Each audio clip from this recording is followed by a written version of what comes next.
আমরা সকলেই জানি রহস্যময় মিশরের কথা, কিন্তু রানী ক্লিওপেট্রা সম্পর্কে কতজনই বা জানি? কিছু ঐতিহাসিক ঘটনা আর ঘটনার উপরে ভিত্তি করে সর্বসমক্ষে আসা কিছু তথ্য প্রমাণই কি এই রহস্যময় নারীকে চেনবার জন্য যথেষ্ট? লেখিকার তা মনে হয়নি। যখনই নারীর সম্পর্কে জানতে পেরেছিলেন, তখন মনে হয়েছিল মিশর শুধু রহস্যের খনিই নয়, সেখানে প্রতিটি স্তরে মিলে রয়েছে তন্ত্র মন্ত্রের অভিশাপও। আপনারা কি জানেন রানী ক্লিওপেট্রা তন্ত্র সাধনাও করতেন? তন্ত্র সাধনার উপরে ভিত্তি করেই তিনি মিশরের উপরে নিজ ক্ষমতা প্রতিষ্ঠার স্বপ্ন দেখেছিলেন। লেখিকা বিষয়টা জানা মাত্রই খুব অবাক হয়ে গিয়েছিলেন। এখানেই শেষ নয়, এরপরেও জানতে পেরেছিলেন এমন অনেক কারণ যা তাকে বিশ্বের সেরা সুন্দরী হিসেবে নিজের জায়গা করে নিতে সহায়তা করেছিল। রানী ক্লিওপেট্রার আগেও আরও 6 জন ক্লিওপেট্রা ছিলেন, কিন্তু কেউই তার মতো মিশরের ইতিহাসের পাতায় নিজের ছাপ ছেড়ে যেতে পারেননি। এছাড়াও মিশরে ছিল এমন একাধিক পিরামিড যেগুলির হদিশ আজও পাওয়া যায়নি। রানী ক্লিওপেট্রা নিজ জাদু বলে নাকি ভূমধ্যসাগরের নিচে এক রাজপ্রাসাদও নির্মাণ করেছিলেন। ভাবুন তো, এর পরেও যদি আরও অনেক রহস্যময় ঘটনার বিবরণ আপনাদের চোখের সামনে ভেসে ওঠে, তাহলে কি হবে? ধরে নিন, যদি কেউ এই বিষয়গুলিকে কাহিনীর আকারে আপনাদের সামনে তুলে ধরে আর সেই প্রতিটি অজানা অচেনা অতীতকে আপনারা শব্দের জাদুর মধ্যে দিয়ে সত্যি হতে দেখেন, তখনও কি রানী ক্লিওপেট্রা আপনাদের সম্মুখে জীবিত হয়ে উঠবেন না? মিশরের রহস্যময় অতীত নিয়ে আমরা কেউই না জানতে চাই। সেখানে মিশরীয় তন্ত্রের হাড় হিম করা রহস্য ও রোমাঞ্চের বিষয়টিও যদি যুক্ত হয়ে যায়, তাহলে মনে হয় মন্দ হয় না।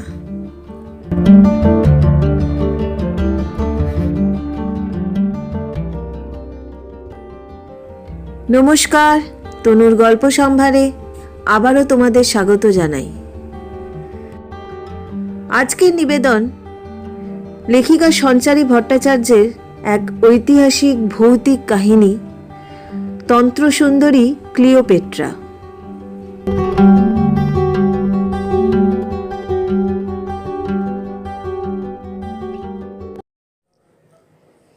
রানীর মুখটা একেবারে দেখার মতো ছিল, কি বল সুরেশ? সুরেশের চোখ তখন বিস্ফারিত। একজন রানীর সৌন্দর্যের প্রতি এতটা বিহ্বলতা, তাও আবার তার উপরে যার আর কোনো অস্তিত্বই নেই। বিষয়টা দেখে সুরেশ একটু রাগান্বিত হয়ে উঠলেন। তারপর রজতকে উদ্দেশ্য করে বললেন, না, কথাটা ঠিক বলিসনি রাজীব। তার এই সৌন্দর্যের বলি হয়েছিলেন শত সহস্র মানুষ। তোর থেকে অনেক গুণ বেশি গুণী ব্যক্তিদেরকেও জ্যান্ত ভক্ষণ করেছিলেন এই ক্লিওপেট্রা। কাজেই আগে থেকে এতটা আশা করে থাকিস না। তিনি যে দুহাত বাড়িয়ে তোকে গ্রহণ করে নেবেন না, সে বিষয়ে তুই নিশ্চিন্ত থাকিস। আর রইল বাকি তার সৌন্দর্যের কথা, সে তো এখন মিশরের ওই বালুকা রাশির মধ্যেই কোথাও হয়তো সমাহিত হয়ে গিয়েছে, কিংবা তাকে গ্রাস করে নিয়েছে নীল নদের ওই কালো হয়ে যাওয়া পাথরগুলি, অথবা কোনো পিরামিডের বুকে বিদীর্ণ করে হয়তো এখনো বেরিয়ে আসতে চাইছে তার চাপা কান্নার শব্দ। সেসব তো কিছুই আন্দাজ করতে পারিসনি। শুধু ভোগের লালসাই কি তোকে তার দিকে আকৃষ্ট করে রেখেছিল? আমি কিন্তু এর বাইরেও তার সেই অদ্ভুত ক্ষমতার প্রতি বিশেষভাবে মনোনিবেশ করেছি। সেটি এই রূপ এমনকি তার সাম্রাজ্য বিস্তারের স্বপ্নের চেয়েও আরো অনেক বেশি শক্তিশালী ছিল। ধরে নে মিশরের নীল জলের চেয়েও গভীর। সুরেশের দিকে তাকাতেই ঘটল এক বিপদ। টেবিলের উপরে রাখা ছিল প্রাচীন আরবীয় তন্ত্রের একটি বই। কোনো হাওয়া বাতাসের উপস্থিতি ছাড়াই সেটি টেবিলের উপর থেকে নিচে পড়ে গিয়ে নিজের ভুলের প্রায়শ্চিত্ত করতে লাগলো। রাজীব সেদিকে নজর দিতেই বইটির সম্মুখভাগের একটি অংশে আগুন লেগে গেল। দাউ দাউ করে জ্বলতে থাকলো বইটি। বইটির এমন অবস্থা আসন্ন বিপদে উদ্রেক জেনে সুরেশ সেদিকে এগিয়ে গেলেন। হাত দিয়ে সজোরে ওই পুড়তে থাকা পৃষ্ঠাগুলিতে সামলাতে লাগলেন, যদি আগুনটা কোনোভাবে নেভানো যায়। না হলে যে পাতাগুলো পুড়ে একেবারে ছাই হয়ে যাবে। কিন্তু এত চেষ্টার পরেও শেষ রক্ষা হলো না। বইয়ের সম্মুখভাগের অংশটি পুড়ে একেবারে কালো হয়ে গিয়েছিল। বিষয়টিকে সামলাতে না পেরে সুরেশ সহসা রেগে গেলেন। তার এই রাগের মধ্যে দিয়ে শোভা পাচ্ছিল তার ভিতরে জমে থাকা আবেগের রেশগুলিও, যেগুলি ওই বইয়ের জ্বলে যাওয়া পাতার সাথে সাথে নিজেকেও অনেকখানি শেষ করে ফেলেছিল। রাজীবের দিকে তাকিয়ে তিনি বললেন, দেখলি তো কি হলো? আমি এই কারণেই বারবার তোর জিভটাকে সংযত করতে বলেছিলাম। এই বইটা কি আমি আর কোনো দিনও জোগাড় করতে পারবো? অনেক কষ্টে একটি পুরনো বইয়ের দোকান থেকে সংগ্রহ করে এনেছিলাম। বইটার বেশ কিছু পাতাও ছিল না, সেগুলোকে জেরক্স করে নিয়ে আসতে হয়েছিল। আর তুই কিনা নির্দ্বিধায় সেটাকে জ্বালিয়ে দিলি। এভাবে কি হয় বলতো? সুরেশকে এমন চিন্তিত অবস্থায় দেখে রাজীব জিজ্ঞাসা করলেন, কেন রে, ওই বইটির মধ্যে কি এমন ছিল? এটা তো একটা অ্যাক্সিডেন্ট। তোর হাতেও হতে পারত, না হয় আমার হাতেই হয়েছে। ভুলবশত করে ফেলেছিলাম। কিন্তু তার জন্যে যদি তুই এভাবে আমাকে আক্রমণ করতে থাকিস, তাহলে তো বুঝতে হবে আমাদের এত বছরের বন্ধুত্বের মধ্যে ফাটল ধরিয়েছেন এই তান্ত্রিকা। রাজীবের কথা শুনে সুরেশের মাথা ঝনঝন করে উঠল। তিনি বললেন, দাঁত বার করিস না। যে জিনিসের মানে বুঝিস না সেটা নিয়ে মশকরা করাটা এবার বন্ধ কর। এই বিষয়গুলো তোকে অন্তত শোভা পায় না। আমি এমনি এমনি এই ব্যাপারটা নিয়ে এতটা চিন্তিত হয়ে পড়িনি। এর পিছনে যথেষ্ট কারণ রয়েছে। আর সেটি হলো এই বইটিতে উল্লেখিত থাকা তন্ত্রবিদ্যা, জাদুবিদ্যাও বলতে পারিস। তবে হ্যাঁ, সে যে কোনো সাধারণ জাদুবিদ্যা নয়। এ ছিল এমন কিছু যার উপরে ভিত্তি করে রানী ক্লিওপেট্রা নিজের ভাগ্যের চাকা ঘুরিয়েছিলেন। মিশরের ইতিহাস অনুযায়ী এই বইটির বয়সসীমা 2000 বছরের বেশি। এমনিতেই এই বইটি বিরল প্রজাতির অন্তর্ভুক্ত। এমনটা মনে করা হয় যে মিশরীয় সভ্যতায় যা কিছু অবাস্তব ছিল, যার প্রতিটি স্তরে ভয় সমাহিত হয়েছিল, যেখানে মানুষ নিজের স্বপ্নের মূল্য নির্ধারণ করতে পারতেন, সেই পবিত্র জাদুর রস সম্পদের ভাণ্ডার ছিল এই বইটি। এই বইটির মধ্যে লেখা প্রতিটি মন্ত্রের উচ্চারণের মধ্যে দিয়ে কোনো মানুষের জীবন চিরতরে বদলে যেতে পারত। এতটাই ক্ষমতাশালী এই গ্রন্থ। আর তুই সেটারই 12টা বাজিয়ে দিলি। সুরেশের কাছ থেকে গোটা বিষয়টি শোনার পরে রাজীব চমকে উঠলেন। তারপর বললেন, বলিস কি রে, আমি তো তাহলে মস্ত বিপদ ঘটিয়ে ফেলেছি। এখন এই অবস্থা থেকে মুক্তির উপায় কি? এই বইটা কি কোনোভাবে পুনরুদ্ধার করা সম্ভব হবে? সুরেশ রাজীবের প্রত্যুত্তরে জানালেন, না, সেটা আর সম্ভব হবে না। আসলে আমি এই বইটিকে নিয়ে ওখানে যেতে চেয়েছিলাম, ইজিপ্টে। সেখানে গেলেই আমরা ওই পরিবেশে নির্দিষ্ট অমাবস্যায় কিছু নিয়ম পালন করতে পারতাম। সেগুলি আদৌ কার্যকরী হয় কিনা এই বিষয়টা জানবার আগ্রহ নিয়েই আমি ওখানে যাওয়ার প্ল্যানিং করেছিলাম। তুই আমার সমস্ত প্ল্যানিং এক্কেবারে জল ঢেলে দিলি। শুধুমাত্র মন্ত্রপাঠই নয়, শুনেছিলাম এই বইয়ের নাকি এত ক্ষমতা আছে যা মৃত মানুষকেও জীবিত করে তুলতে পারে। মিশরের ওই পিরামিডের দেশে নিশ্চিত রহস্যের এমন কোনো খনি রয়েছে যা এই মন্ত্রের জাদু বলে ঠিকই উন্মুক্ত হয়ে পড়ত। আমি রানী ক্লিওপেট্রাকে জাগাতে চেয়েছিলাম। শুনেছি তিনি নাকি এখনো ওই স্থানে নিজের অস্তিত্ব কায়েম রেখেছেন। তার আত্মা নাকি আজও মুক্তি হয়নি। অনেকেই বলেন রোমে কারাগারে বন্দি অবস্থাতেই নাকি তিনি প্রাণ ত্যাগ করেছিলেন। একটি বিষধর সাপের দ্বারা নিজের জিভে দংশন করিয়ে তিনি আত্মহত্যার পথ বেছে নিয়েছিলেন।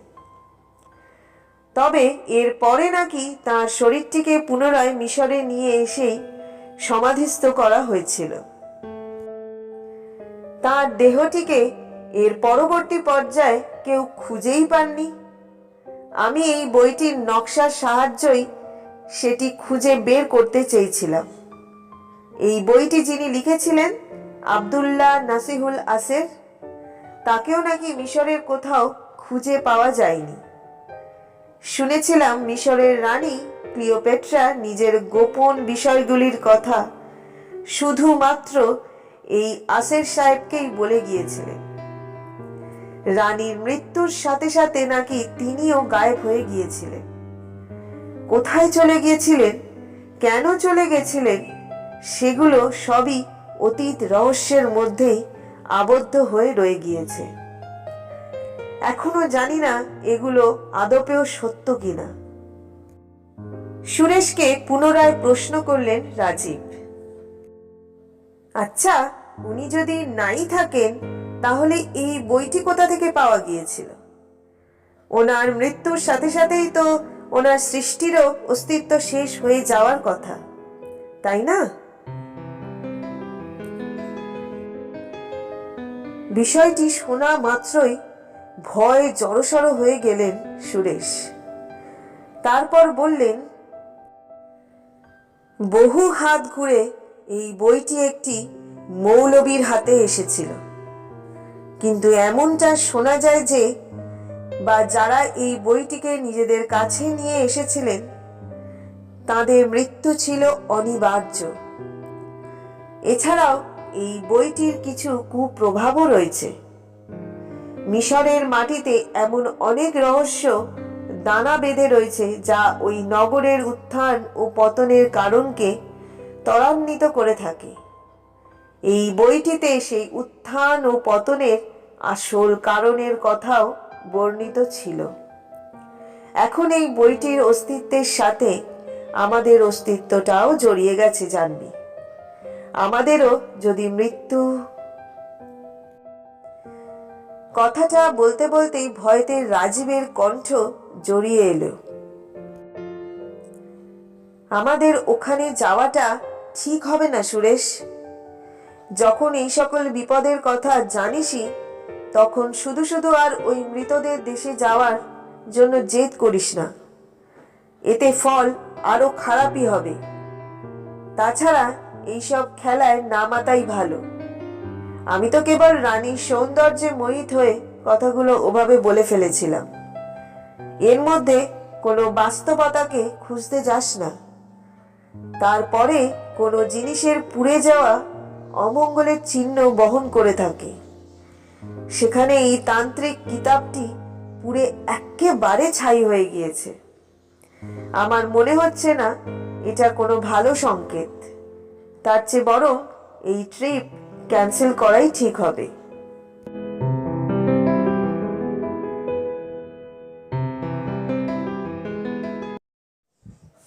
সুরেশের মাথায় রক্ত উঠে গেল।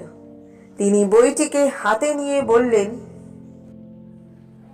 যেটুকু অংশ রয়েছে সেই অস্তিত্বটুকুই যথেষ্ট। তোর বোকামির জন্য আমি আমার উদ্দেশ্য থেকে বঞ্চিত হব না। তোর যেতে হলে চল, আর না যেতে হলে আমি একাই চলে যাচ্ছি, তাতে আমার কোনো আপত্তি নেই। তবে তোর টিকিট কেটেছিলাম, ভেবেছিলাম তুই হয়তো এই কাজে আমাকে অনেকটাই সাহায্য করবি, কিন্তু এখন দেখছি তোর থেকে মিশরের মৃতদের সাথে কথোপকথনের মধ্যে দিয়েই আমি অনেক অজানা রহস্যের সমাধান করতে পারবো। সুরেশের বাচনভঙ্গির মধ্যে বেশ এক পরিবর্তনের জোয়ার এসে পড়েছিল। তিনি কি বলছিলেন, কেন বলছিলেন, এই সকল বিষয়গুলির অন্তর্নিহিত অর্থ বার না করেই রাজীব তার দিকে তাকিয়ে বললেন, আচ্ছা বেশ বেশ, এতটাও রেগে যেতে হবে না। শান্ত স্বভাবের এক ছেলের চোখে মুখের আজ একই অবস্থা। তোকে আমি এভাবে এর আগে কোনো দিনও দেখিনি। জানি না তোকে কিসে পেয়েছে, তবে আমি তোর সাথে যেতে রাজি। তোকে একা একা এর আগে আমি কোথাও যেতে দিইনি। দুজনেই বিয়ে থা করিনি। পৃথিবীর সব আশ্চর্যকে নিজের চোখে দেখব বলেই তো। তাহলে আজ নয় কেন? যাক, কবে ফ্লাইট শুনি? সুরেশ তখন অনেকটাই শান্ত। প্রভাবিত হয়ে পড়ায় মাথায় যে রাগটা চেপে বসেছিল সেটি সময়ের সাথে সাথে অনেকটাই হালকা হয়ে গেল। রাজীবের দিকে তাকিয়ে মৃদু স্বস্তির নিঃশ্বাস ফেলে তিনি বললেন, বেশ, তাহলে চল আমার সাথে। তবে আমাকে সঙ্গ দিতে হবে কিন্তু। কালকে রাতের ফ্লাইট, দুবাই থেকে যেতে হবে। টানা ইজিপ্টের ফ্লাইট পাইনি, তাই এভাবে যেতে হচ্ছে। তুই যা, গোছগাছ করে নে। আজকের রাতটুকুই সময় রয়েছে কিন্তু। সুরেশের মুখে এমন কথা শুনে বেশ কিছুটা ঘাবড়ে গেলেন রাজীব। তারপর বললেন, তোর ওই ওট ছেমড়ি তোর বিয়ে স্বভাবটা কিন্তু আর গেল না। দিনের দিন সব গুছিয়ে নিয়ে জনসমুদ্রের উদ্দেশ্যে পাড়ি দেওয়ার মধ্যে তুই এক আলাদা অ্যাডভেঞ্চারের রহস্য খুঁজে পাস বই কি। জানি না কতটা কি পারবো, তবে আজকে উঠতে হবে। বাড়িতে গিয়ে মাকে বলে কিছু একটা ম্যানেজ করতে হবে। প্রতিবারের মতো এবারেও বলে দেবো অফিস ট্রিপে যেতে হচ্ছে, আর্জেন্ট। তবে মায়ের মিশর দেখার খুব ইচ্ছে ছিল জানিস সুরেশ। সুরেশ শান্ত স্বরে বললেন, সে পরে হবেক্ষণ। এই কাজটি ঠিকভাবে সম্পন্ন করতে পারলে দেখবি কোনো স্বপ্নই অপূর্ণ থাকছে না। সব স্বপ্নকে সফল করবার চাবিকাঠি রয়েছে এই বইয়ের ভেতরে। কাজেই অত শত না ভেবে চল গন্তব্যের উদ্দেশ্যে বেরিয়ে পড়ি। সেদিন রাতে নিজেদের মধ্যে কথাবার্তা সমাপ্ত করে বেরিয়ে পড়লেন রাজীব। পথে যেতে যেতেই একটা কালো বিড়াল পথের মাঝখানে এসে দাঁড়াতেই বেশ কিছুটা ঘাবড়ে গেলেন তিনি। নিজের মনে মনেই বললেন, কালো বিড়াল শুনেছিলাম মিশরীয়দের প্রিয় বাহন ছিল। এই বিড়ালের মাধ্যমে তারা নাকি অনেক তান্ত্রিক ক্রিয়াকলাপ করতেন। তবে এখন এসব নিয়ে মাথা না ঘামিয়ে বরং বাড়ির দিকে রওনা হয়ে যাওয়াই ভালো। রাজীব ওই শুনশান পথ ধরে একলা হেঁটে যেতে লাগলেন। পিছনের দিকে বিড়ালটির মুখ নিঃসৃত ম্যাও শব্দটি কানে যেতেই মনটা কেমন যেন অস্থির হয়ে উঠল। অথচ সাথে সাথে পিছনে ফিরতেই কাউকে নজরে এলো না। এক্ষুনি তো বিড়ালটি এখানেই ছিল, তাহলে চোখের নিমেষে অমন বিকট শব্দ করে কোথায় গায়েব হয়ে গেল? আর গেল তো গেলই, তাকে তো আর কোথাও দেখতে পেলাম না। আবার বোধহয় একটু বেশি ভেবে ফেলছি। যাক, এসব নিয়ে না ভেবে এখন বরং বাড়ির দিকে এগিয়ে যাওয়া ভালো। কোনো রকমে রাতের চাদর গায়ে জড়িয়ে নিয়ে বাড়ির দিকে পা চালাতে লাগলেন রাজীব। সুরেশের বাড়ি থেকে তাঁর বাড়ির দূরত্ব ছিল হাঁটা পথে 20 মিনিটের মতো। তাই এই সামান্য দূরত্বটুকু নির্ধারণের জন্য সেদিন কোনো রিক্সা বা টোটোয় সাহায্য নিলেন না রাজীব। বাড়ির দরজার কাছে পৌঁছতেই মায়ের সাথে এক রাজ্যের বচসা হয়ে গেল। তবুও কোনো রকমে মাকে বুঝিয়ে সুঝিয়ে পরের দিনের যাওয়ার বিষয়টিকে পাকা করে ফেললেন। কলকাতার রাস্তায় ধুলো ধোঁয়া আর যানবাহনের ধকল পেরিয়ে রাজীব এয়ারপোর্টে পৌঁছতেই সুরেশের সাথে তার সাক্ষাৎ হয়ে গেল। সুরেশ তাকে দেখা মাত্রই উচ্ছ্বসিত হয়ে উঠলেন। তারপর বললেন, তাহলে শেষমেশ মাসিমা তোকে যেতে দিতে রাজি হয়ে গেলেন? যাক, তাহলে এবার বেশ কিছুদিনের জন্য ইজিপ্টের হাওয়ায় গা ভাসিয়ে দেব। সুরেশের হাতে হাত মিলিয়ে রাজীব ফ্লাইটের দিকে এগিয়ে গেলেন। কলকাতার সময় অনুযায়ী ফ্লাইট যখন আকাশে উড়ল তখন ঠিক রাত 2:05। 3 ঘন্টা 25 মিনিটে ফ্লাইটটি এসে পৌঁছালো দুবাইতে।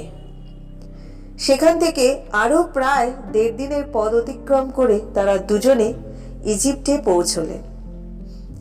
ইজিপ্টের মাটি স্পর্শ করবার সাথে সাথে রাজীবের মনে নানান রকমের প্রশ্ন উত্থাপিত হতে শুরু করলো। আচ্ছা সুরেশ, এখানকার আবহাওয়া এত শুষ্ক কেন? আরবের থেকে এই জায়গাটির দূরত্ব তো খুব একটা বেশি নয়, তাহলে এখানকার জনঘনত্ব এত কম কেন? এছাড়া এখানকার বাসিন্দারা সব সময় এতটা ইতস্তত হয়ে চলাফেরা করতে স্বাচ্ছন্দ্য অনুভব করেন কেন? সুরেশ রাজীবের প্রশ্নোত্তর পর্ব শুনে এক প্রকার বিরক্ত হয়ে গেলেন। তারপর তাকে উদ্দেশ্য করে বললেন, তোর এই সকল ভুলভাল প্রশ্নের উত্তর দেওয়ার জন্য আমি এখানে আসিনি। অবশ্য চিন্তা করিস না, আমি এখানকার ট্রাভেল এজেন্টের সাথে কথা বলে নিয়েছি। তিনি খুব শীঘ্রই হয়তো আমাদের সাথে সাক্ষাৎ করতে আসবেন। তিনি এলেই আমি তাকে এই বিষয়গুলো নিয়ে আরো অনেক প্রশ্ন করব। তবে তুই দয়া করে এইসব আন্তাবৃ প্রশ্ন করে তাকে বিব্রত করে তুলিস না, তাহলে গোটা ব্যাপারটাই ঘেঁটে যেতে পারে। সুরেশের মুখ থেকে এমন কথা শুনবার পর রাজীব কিছুটা ইতস্তত হয়ে বললেন, কেন, আমরা কি কোনো অজানা জায়গার উদ্দেশ্যে পাড়ি দিতে চলেছি?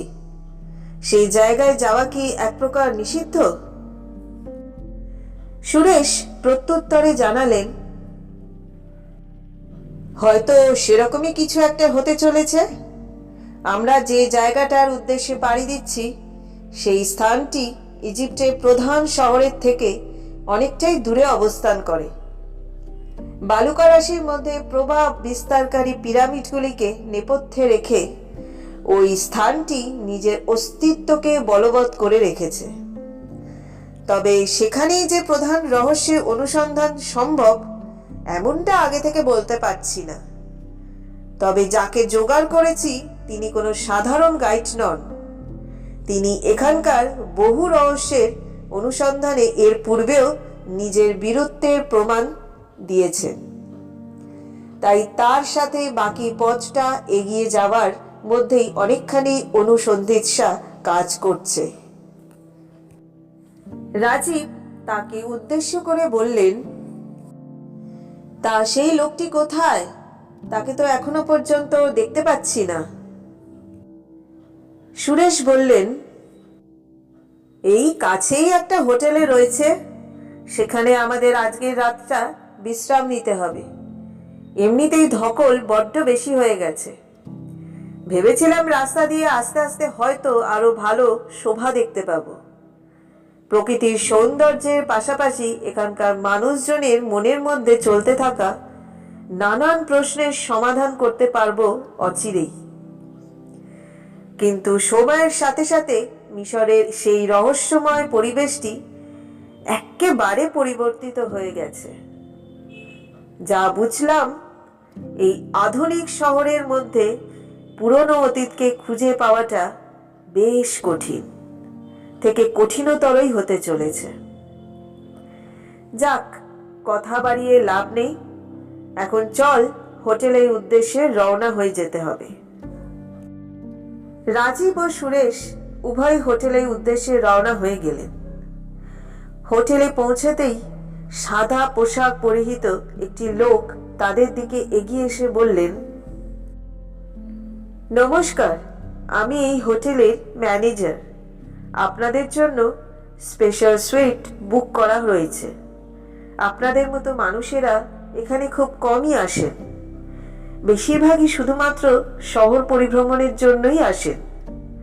তবে এই শহরের অতীতকে জানবার খিদেটা আপনাদের মধ্যেই দেখতে পেলাম।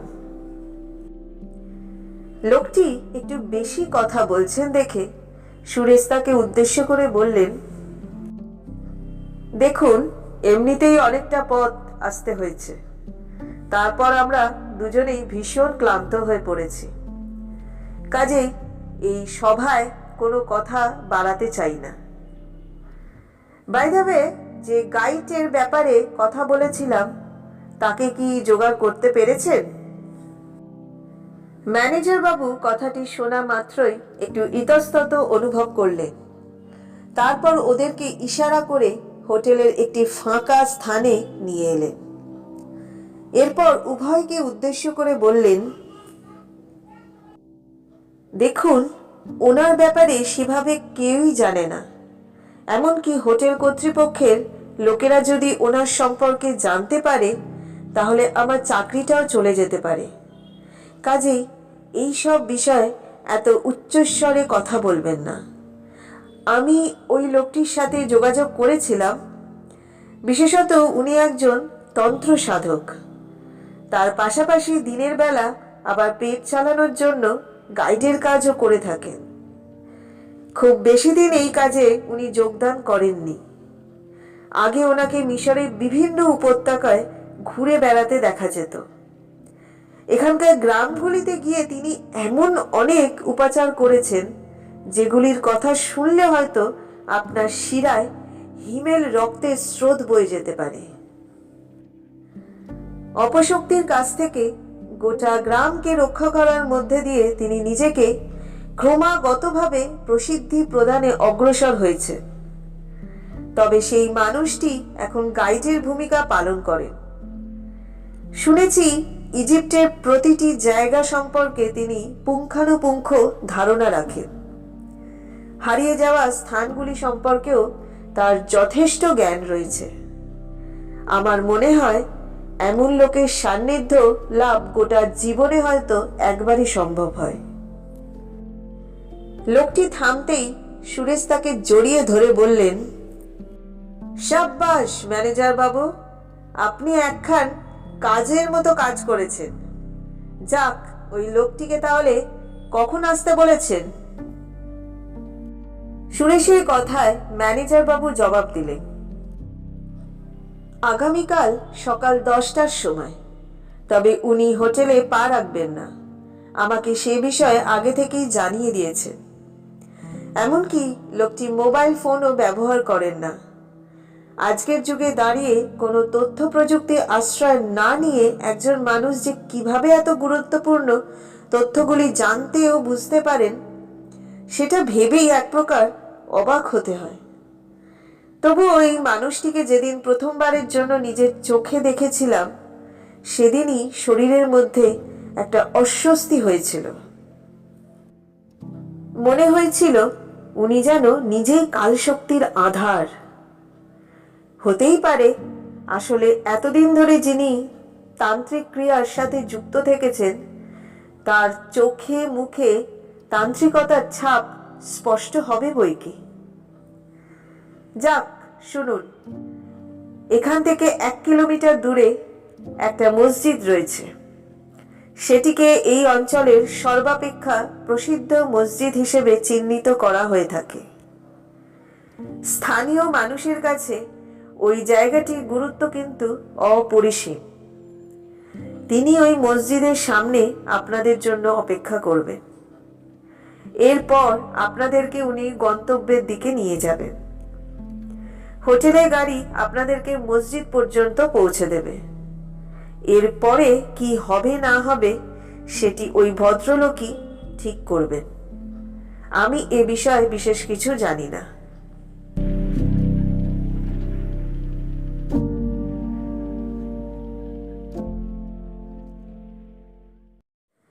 রাজীব ম্যানেজার বাবুকে উদ্দেশ্য করে বললেন, আচ্ছা, লোকটির নাম কি? লোকটি কি এখানেই থাকেন? উনি কি তাহলে আমাদেরকে ওই জায়গাটি ঘুরিয়ে দেখাবেন? কত টাকা নেবেন টেবেন সে বিষয়ে কিছু জানিয়েছেন কি?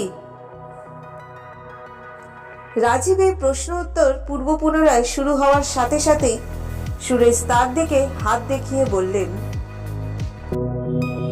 উফ, তুই সেই আবার শুরু করলি তো? এই জন্য আমার তোকে নিয়ে কোথাও আসতে ইচ্ছে করে না। এখানে আসার সাথে সাথে হাজারো প্রশ্ন তৈরি হয়ে গেল তোর মনে। কালকের কথা কালকে ভাবা যাবে। আচ্ছা ম্যানেজার বাবু, লোকটিকে কিরকম দেখতে বলুন তো? আসলে আমরা তো কোনোদিন তাকে দেখিনি, তাই সামনে থেকে দেখার পরেও হয়তো আন্দাজ করতে পারবো না। সাথে একটা ছবি থাকলে খুব সহজেই চিনে ফেলতে পারবো। ম্যানেজার বাবু সুরেশের কথা শুনে বুক পকেটে হাত দিলেন। তারপরে একটা খাম বের করে বললেন, এর মধ্যে লোকটির সমস্ত ইনফরমেশন রয়েছে। আমি এই মুহূর্তে আপনাদেরকে এর থেকে বেশি কিছু জানাতে পারবো না। গোপন ক্যামেরার সাহায্যে আমাদের উপরে নজর রাখা হচ্ছে। এখানকার সিকিউরিটি বড্ড কড়া। সামান্যতম সন্দেহজনক কিছু নজরে পড়লেই এক প্রকার মুশকিল হয়ে যাবে। তার চেয়ে ভালো আপনারা রুমে গিয়ে বরং বিশ্রাম নিন। এই খামের মধ্যে যা যা রয়েছে সেই সব কিছু একবার দেখে নেবেন। যিনি আমাকে ওই লোকটির সাথে যোগাযোগ করিয়ে দিয়েছিলেন তিনি আমাকে এই খামটি দিয়েছেন। ওই লোকটি এই তান্ত্রিকের সম্পর্কে সমস্ত কিছু ওই খামের মধ্যে সংগ্রহ করে রেখে দিয়েছেন। যাক, এখানে দাঁড়িয়ে থাকা আর সম্ভব নয়। আপনারা বরং রিসেপশন থেকে চাবিখানা নিয়ে নিজেদের ঘরের উদ্দেশ্যে এগিয়ে যান। রাতের খাবারের ব্যবস্থা আপনাদের ঘরেই করে দেয়া হবে। কথাগুলি বলে ম্যানেজার বাবু স্থানটি ছেড়ে চলে গেলেন। রিসেপশন থেকে চাবিখানা নিয়ে রাজীব ও সুরেশ নিজের ঘরের দিকে এগোলেন। ঘরের দরজা খুলেই বিছানার উপর গা এলিয়ে দিলেন দুজনে। এরপর ফ্রেশ হয়ে সামান্য কিছু খেয়ে নিলেন। এত ঘন্টার ধকলে খিদে তৃষ্ণাও একেবারে চলে গিয়েছিল। সেই সাথে মিশরের আবহাওয়ার মধ্যে একটা অস্বস্তিকর প্রভাব ছিল বিদ্যমান। মাঝে মাঝে ঝিরিঝিরি বৃষ্টি এবং সেই সাথে অসহ্য গরম, সব মিলিয়ে একটা অস্বস্তিকর পরিবেশের সম্মুখীন হতে হয়েছিল। কিন্তু তার মধ্যেই নিজেদের অ্যাডভেঞ্চারকে জিইয়ে রাখবার জন্য তৎপর হয়ে উঠেছিলেন উভয়ই। এরপরে রাতের দিকে খামের মধ্যে লুকিয়ে থাকা রহস্যের উদ্ঘাটন করলেন দুজনেই। খামটি খুলতেই নজরে পড়ল কিছু জরুরি পুঁথি। সুরেশ সেটিকে হাতে নিয়ে টেবিল ল্যাম্পের আলোর সম্মুখে তুলে ধরলেন। আলোর দিকে চিঠিটাকে মেলে ধরতেই প্রকাশ্যে এলো একটি নাম, দিয়াশি। সাথে নজরে পড়ল একটি ছবিও। কাঁচা পাকা দাড়ির আড়ালে লুকিয়ে থাকা ওই মুখটি বিশেষ তাৎপর্যপূর্ণ বলে মনে হলো। তবে লোকটির চেহারার মধ্যে এক আলাদাই আভিজাত্য ছিল। রাজীব সুরেশের হাত থেকে ছবিটি ছিনিয়ে নিয়ে বললেন, বাবা, লোকটিকে দেখে মনে হচ্ছে না তিনি এই যুগের বাসিন্দা। চোখ দুটো দেখ, নীলাভ রঙের। লোকটির বয়স হয়ে গেছে ঠিকই, তবে তার মুখমণ্ডলের মধ্যে লুকিয়ে থাকা জাদু শক্তির সেই নেশাতীত শক্তিটি এখনো সমানভাবেই বিদ্যমান। এই লোকটি যে অজানা রহস্যের খনি, সে বিষয়ে কোনো সন্দেহই নেই। সুরেশ পুনরায় তার হাত থেকে ছবিটি কেড়ে নিয়ে বললেন, লোকটির সাথে কোনো রকমের মশকরা করবি না কিন্তু। শুনলি তো, লোকটির কাছে অপার শক্তি রয়েছে, আর এই সবই কিন্তু অলৌকিক শক্তি। সাদামাটা পোশাকের আড়ালে লুকিয়ে থাকা শরীরটিকে তিনি নিজের মতন করে লুকিয়ে রাখতে সক্ষম হয়েছেন ঠিকই, তবে ওই চোখ দুটিকে কিন্তু কোনো সময়ই আড়াল করে রাখতে পারেননি। আমারও লোকটিকে দেখে বেশ ভালোই ভয় করছে। যাক, এর সাথেই কালকে দেখা করতে যাওয়া। এখান থেকে হোটেলের গাড়িতেই যখন পৌঁছে যাব, তখন আর চিন্তা কি। নে, এবার ঘুমিয়ে পড়। রাজীব তাকে উদ্দেশ্য করে বললেন, তার মানে খামের মধ্যে শুধু ওনার ছবিটাই ছিল বল? সুরেশ তার দিকে বিষ দৃষ্টিতে তাকিয়ে বললেন, এর থেকে বেশি কিছু থাকলে তোর তো কোনো উপকারে লাগতো কি না? এ বিষয়ে আমার জানার বিন্দুমাত্র ইচ্ছে নেই। শুধু একটা কথাই বলবো, লোকটা কিন্তু জব্বর জিনিস। খুব সাবধানে ট্যাকল করতে হবে, আর ওর কাছ থেকেই জেনে নিতে হবে এই মিশরের জমিতে লুকিয়ে থাকা সেই প্রাচীন ইতিহাসকে। সেদিন রাতটা নিশ্চিন্তে কেটে গেল। পরের দিন সকালেই একটা সাদা গাড়ি এসে দাঁড়ালো হোটেলের সামনে। তাতে উঠেই দুজনে মসজিদের উদ্দেশ্যে রওনা হয়ে গেলেন।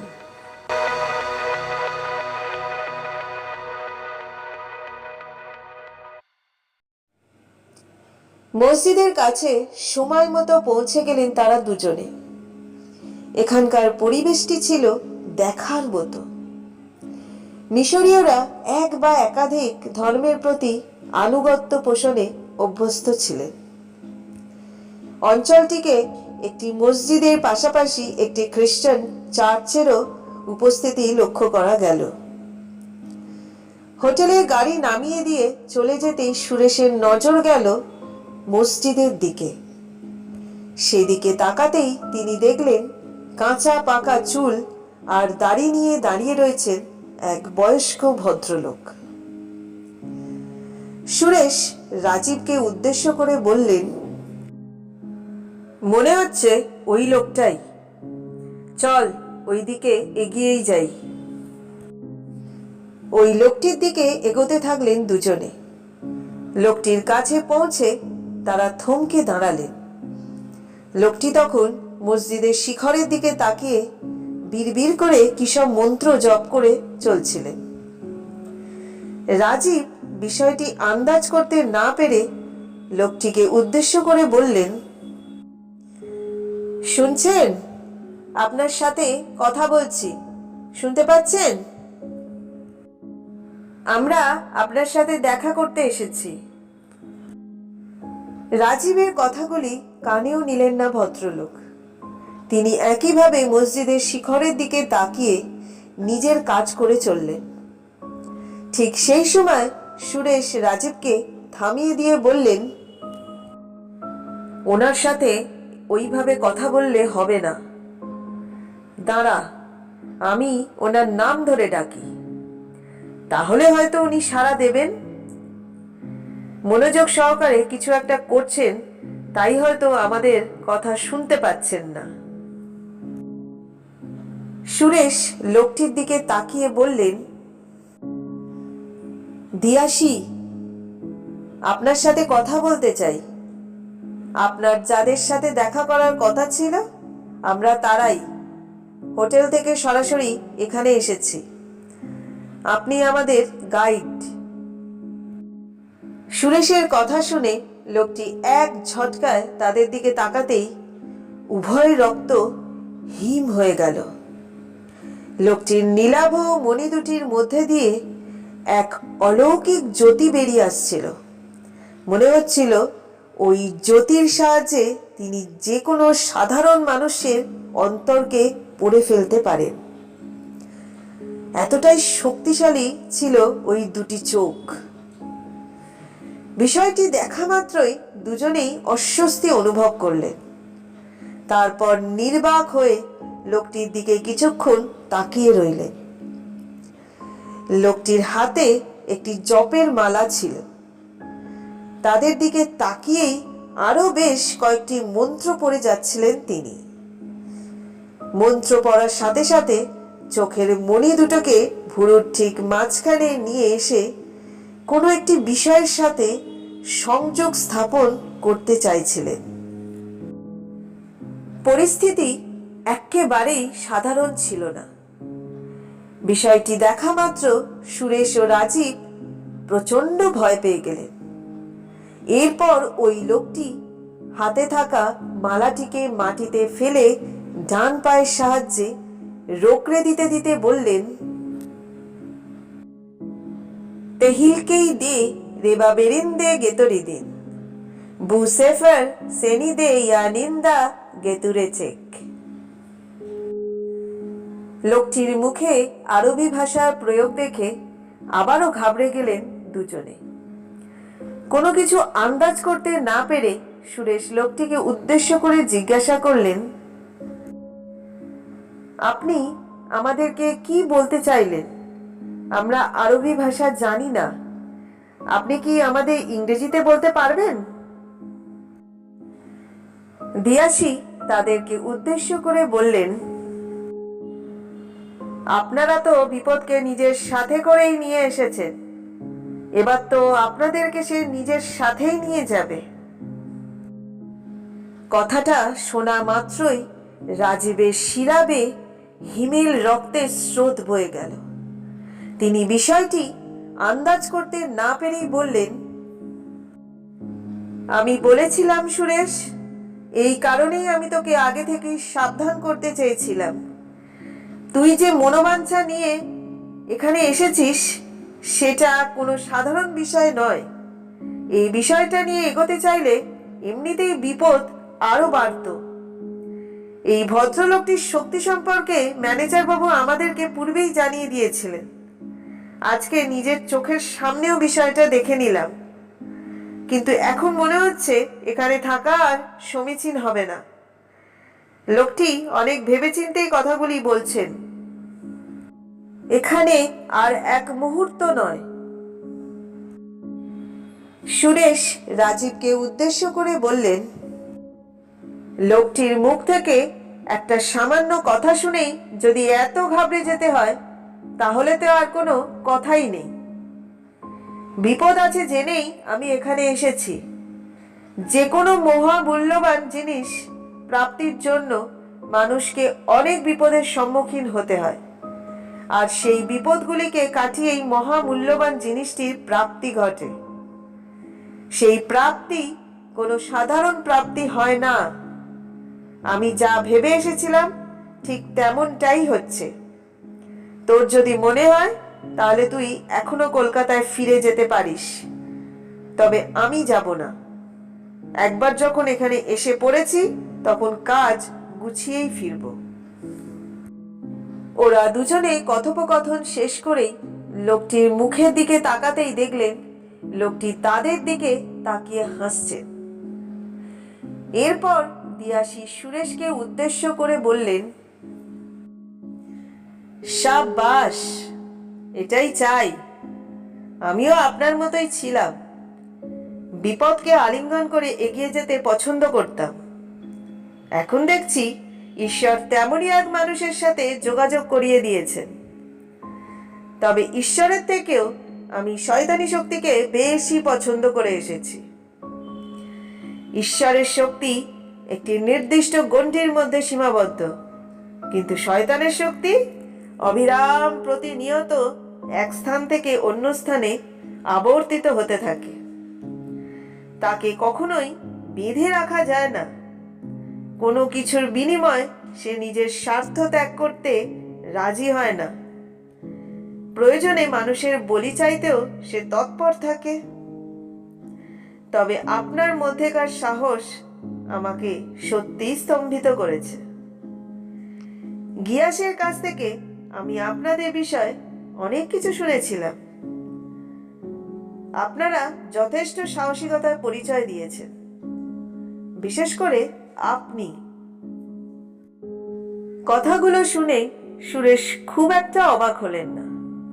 তারপর লোকটিকে উদ্দেশ্য করে বললেন, দিয়াশি, আপনার সাথে এই বিষয়ে আরো অনেক কথা আছে, তবে এখন সময় নষ্ট না করে গন্তব্যের দিকে এগিয়ে যাওয়াই বরং ভালো হবে। আপনি যদি ওই স্থানটি সম্পর্কে আমাদের আরো কিছু জানান তাহলে বাধিত থাকব। আসলে এই অভিযান কোথায় গিয়ে শেষ হবে তা জানা নেই, কিন্তু এটুকু বুঝতে পারছি ভয়ঙ্কর কিছুর মুখাপেক্ষী হতে চলেছি। তবে আপনি পাশে থাকলে হয়তো এই বিপদের থেকে বিস্তার লাভ করতে পারবো। দিয়াশি ওদের দুজনকে সঙ্গে নিয়ে এগিয়ে যেতে লাগলেন। যাওয়ার পথে তাদেরকে উদ্দেশ্য করে বললেন, বালি আর পাথুরে জমির পথ পেরিয়ে আমাদের এগিয়ে যেতে হবে। ওই পথ ধরে এগোতে এগোতেই আমি আপনাদেরকে প্রাচীন মিশর সম্পর্কে অনেক কথা জানাবো। সামনেই রয়েছে আমার গাড়ি, তাড়াতাড়ি এগোতে হবে। জায়গাটি এখান থেকে প্রায় 100 কিলোমিটার দূরে অবস্থিত। পৌঁছতে পৌঁছতে দুপুর গড়িয়ে বিকেল হয়ে যেতে পারে। তবে ভয়ের কোনো কারণ নেই। ইজিপ্টের এই জায়গাটিতে একটি প্রাচীন গ্রাম রয়েছে, সেখানেই না হয় রাত কাটানোর ব্যবস্থা হয়ে যাবে। অসুবিধা নেই তো? রাজীব কিছু একটা বলতে যাচ্ছিলেন, তবে তার আগেই সুরেশ আগ বাড়িয়ে বলে উঠলেন, না না, আমাদের কোনো অসুবিধা নেই। আপনি নিশ্চিন্তে আমাদেরকে সাথে নিয়ে এগিয়ে যেতে পারেন। গ্রামে গিয়ে রাত কাটাতে বেশ ভালোই লাগবে। ইজিপ্টের গ্রাম বলে কথা, অতীত রহস্যের খনি। সেখানে পৌরাণিক পরম্পরার সাথে যুক্ত হতে পারলে নিজেকে অনেকটাই সমৃদ্ধ অনুভব করব। আর তার সাথে থাকবে অতীত ইতিহাসের কথন। সব মিলিয়ে বিষয়টা জমে যাবে, কি বলুন? সুরেশের মুখে এমন অপ্রাসঙ্গিক কথা শুনে দিয়াশি কিছুটা ইতস্তত অনুভব করলেন। তারপর বললেন, আচ্ছা বেশ, চলুন তাহলে। তারা গাড়িতে উঠে পড়লেন। গাড়ি এগিয়ে যেতে লাগলো।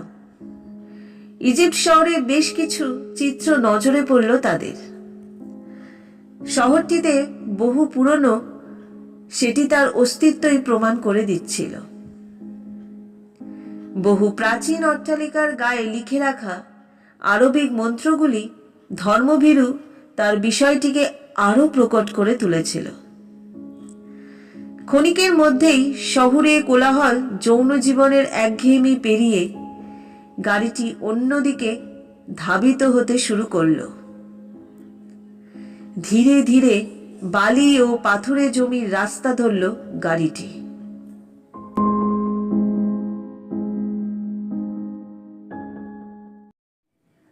ওই রাস্তা ধরে এগোনোর সাথে সাথেই দিয়াশি তাদেরকে উদ্দেশ্য করে বললেন, আপনারা প্রত্যেকেই মুখ ঢেকে বসুন। এখানকার বাতাসের মধ্যে বিষাক্ত ধূলিকণা রয়েছে। এমনটা মনে করা হয় যে এই স্থানটি প্রাচীন মিশরের সর্বাপেক্ষা ভয়াবহ স্থান হিসেবে চিহ্নিত ছিল। এই জায়গাটিতে এসে একাধিক মানুষ নিজের প্রাণ হারাতেন।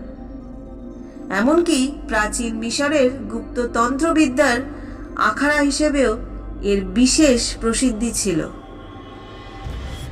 ফারাও এরা এই জায়গাটিকে নিজেদের আশ্চর্য শক্তির খনি হিসেবে কাজ করতেন। জীবনে যত দুঃখ, ক্লেশ ও লোভী অভিব্যক্তির প্রভাব বিস্তারে এই স্থানটির জুড়ি মিলত না। একাধিক কালো শক্তির ঠেক হিসাবে পরিচিত এই জায়গাটিতে রানী ক্লিওপেট্রাও আসতেন। তিনি তাঁর জীবদ্দশায় এমন কিছু কাজ করিয়েছিলেন যা কথা শুনলে আজও বিশ্বের মানুষ কেঁপে ওঠেন। তাদের মধ্যে একটি ছিল তার নিজের দুই ভাইয়ের সাথে বিবাহ। এমনটা মনে করা হয় ভাইয়ের সাথে বিবাহের বিষয়টি মিশরীয় সম্প্রদায়ের ক্ষেত্রে জায়েজ অর্থাৎ স্বাভাবিক কারণ ছিল। সাম্রাজ্যের অর্থনৈতিক ও রাজনৈতিক অবস্থার উন্নতির স্বার্থে যে কোনো স্বাধীনচেতা মহিলাই নিজের ভাইকে বিবাহ করতে পারতেন। রানী ক্লিওপেট্রাও রোমান সহ একাধিক বৈদেশিক শক্তির কবল থেকে নিজের সাম্রাজ্যকে রক্ষা করবার জন্যই এই বিবাহ করতে বাধ্য হয়েছিলেন। তবে তার ভ্রাতা টলেমি 13 বিবাহের কিছুকাল পর থেকেই তার সাথে বিশ্বাসঘাতকতা করতে শুরু করেছিলেন। এমনটা মনে করা হয় যে রোমান সাম্রাজ্যের উপরে নিজের ক্ষমতাকে বলবৎ করবার জন্য তিনি রোমের গভর্নর জুলিয়াস সিজারকে বিবাহ করেন। এরপরে তার নিজের জীবনেও ঝড় উঠেছিল। জুলিয়াস তাকে মিশরের আধিপত্য প্রদানে সক্ষম হলেও রানী ক্লিওপেট্রার আরও এক ভাই ও বোন তার সাথে বিশ্বাসঘাতকতার চেষ্টা করেন। তখন তিনি সর্পের বিষ খাইয়ে তাদেরকে হত্যা করেছিলেন। তিনি তার জীবদ্দশার প্রায় 100 জন পুরুষের সাথে সহবাস করেছিলেন, তবে সেটি শুধুমাত্র দৈহিক সুখভোগের জন্য নয়, নিজের স্বার্থের জন্য। তার সংগ্রহে বিভিন্ন প্রদেশের একাধিক বিষধর সর্প ছিল। অনেকেই এটা ভাবেন যে নীল নদ বা নাইলের মাধ্যমে মিশরীয়রা তখন বৈদেশিক বাণিজ্যের কাজ সংগঠিত করতেন। আদপেও তা সম্পূর্ণ ঠিক নয়। তারা ব্যবসার পাশাপাশি অনেক গোপন বিষয়কেও নিজেদের সাম্রাজ্যে প্রবেশ করিয়েছিলেন। তাদের মধ্যে একটি ছিল এই তন্ত্রের বিষয়টি। পরলৌকিক ও অতিলৌকিক তন্ত্রবিদ্যা শেখাতে একাধিক বিশিষ্ট ব্যক্তি ও মহিলাকে আফগানিস্তান, পাকিস্তান, কাজাকিস্তান ও আরবের গোপন স্থানগুলি থেকে মিশরের রাজদরবারে নিয়ে আসা হয়েছিল। মিশরীয়রা প্রথম দিন থেকেই নিজেদের আভিজাত্যের দিকে নজর দিয়েছিলেন।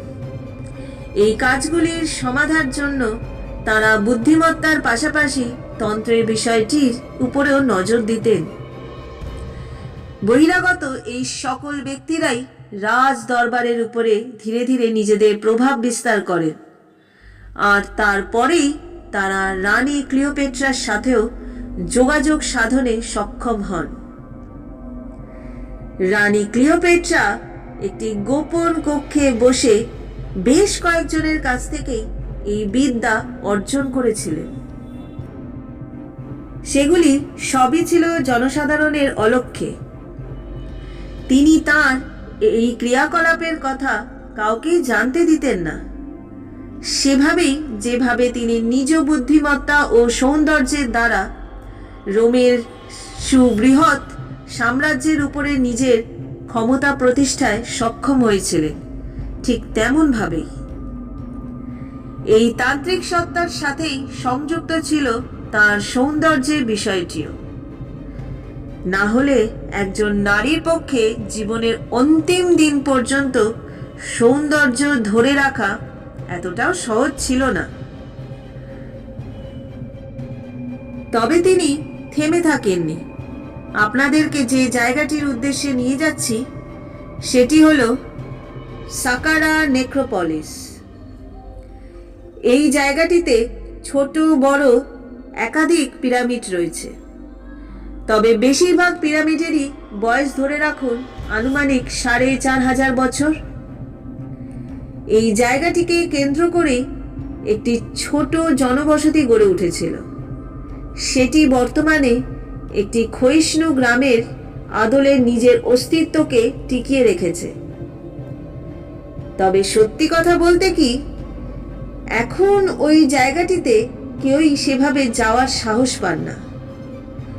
এমনটা মনে করা হয় যে ওই গ্রামের ভিতরে আজও তন্ত্র সাধনা হয়। আমি এই জায়গাটির থেকে সাধনার রেশ সম্পর্কে টের পেয়েছিলাম।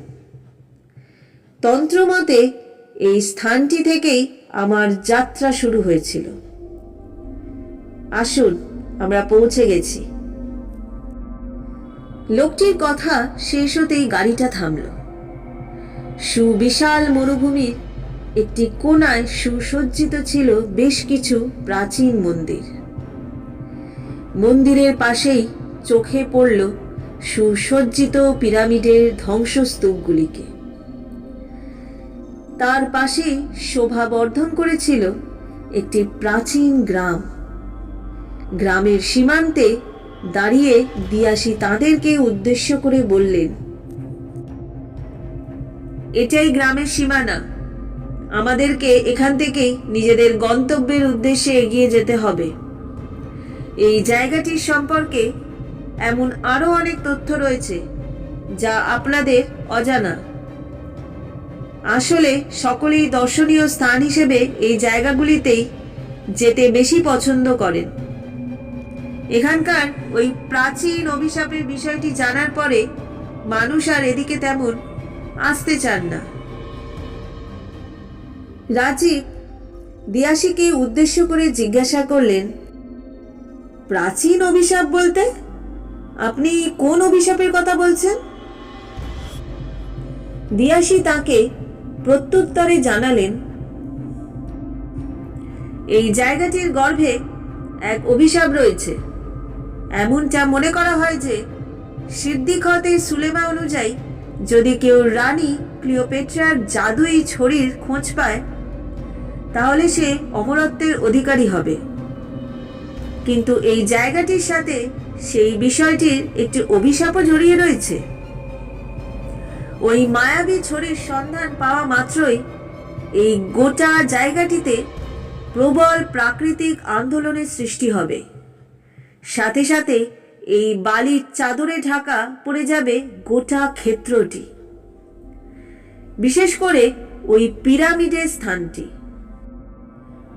এছাড়াও ওই মন্দিরগুলি যেখানে মিশরীয় তন্ত্রের চর্চা করা হতো সেগুলিও মাটির তলায় চাপা পড়ে যাবে। নির্দিষ্ট সময়ের মধ্যে যদি সেখান থেকে বেরোনো সম্ভব না হয় তাহলে যে বা যারা সেই ছড়ির সন্ধান লাভ করেছেন তারাও মৃত্যু গর্ভে তলিয়ে যাবেন। এমনটা লুতমিন্নিসা গ্রন্থে উল্লিখিত রয়েছে। এটিকে প্রাচীন মিশরীয় তন্ত্রের আধার মনে করা হতো। পরবর্তী পর্যায়ে বইটি একাধিক মানুষের হাত বদলের মধ্যে দিয়ে স্থানীয় বাজারে নিজের প্রভাব বিস্তার করেছিল ঠিকই, কিন্তু সেটি আসল গ্রন্থ নয়। আসল গ্রন্থটির খোঁজ রয়েছে পিরামিডের গর্ভে। আমাদেরকে ওই পিরামিডের উদ্দেশ্যেই এগিয়ে যেতে হবে। এখন জানি না কপালে কি আছে, তবে আমি আপনাদেরকে আলো থাকতে থাকতেই পিরামিডটা ঘুরে দেখিয়ে দিতে চাই। এমনিতেই পিরামিডের ভিতরে আলো প্রবেশ করে না বললেই চলে। সেখানে যদি আবার নতুন করে কোনো অভিশাপ নিজের প্রশ্বাস ফেলতে শুরু করে তখন নিজেদের প্রাণ রক্ষা করা আরও কঠিন হয়ে পড়বে। কথাগুলি বলতে বলতেই দিয়াশি পিরামিডের দিকে এগোতে থাকলেন। সঙ্গে চলতে থাকলেন সুরেশ ও রাজীব। কথাগুলি শুনতে শুনতেই এক প্রবল রোমাঞ্চের সৃষ্টি হতে শুরু করেছিল। এই রোমাঞ্চকর অনুভূতির সাক্ষী থাকার মধ্যেও যে এক ভয়ের আভাস লুকিয়েছিল সেটি তাদের চোখে মুখের অবস্থাই প্রমাণ করে দিচ্ছিল। সুরেশ তাকে উদ্দেশ্য করে জিজ্ঞাসা করলেন, রাতে কি আপনিও আমাদের সাথেই থাকবেন? মানে এই গ্রামেই কি আশ্রয় নেবেন?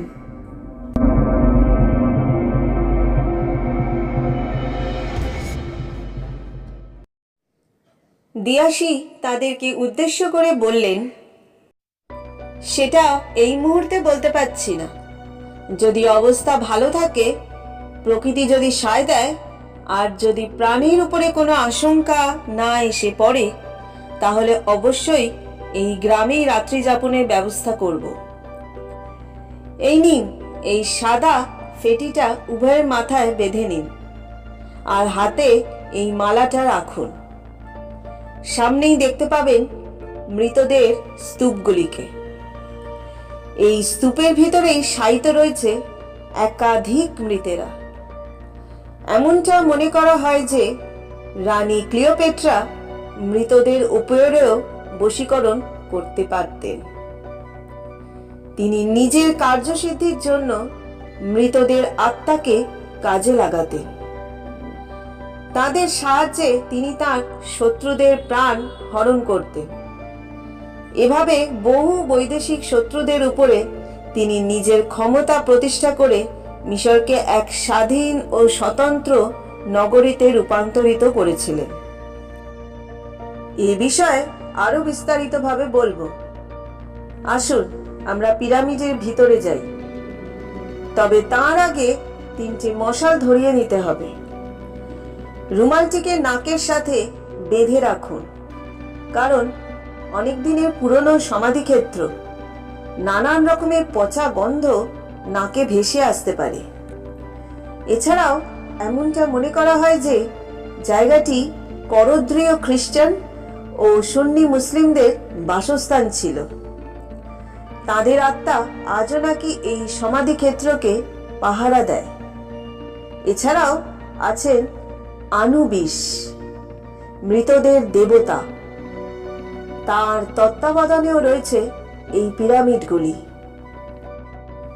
শুধুমাত্র এটি নয়, ইজিপ্টের সর্বত্র এই আনুবিসদের প্রভাব প্রতিপত্তি দেখতে পাওয়া যেত।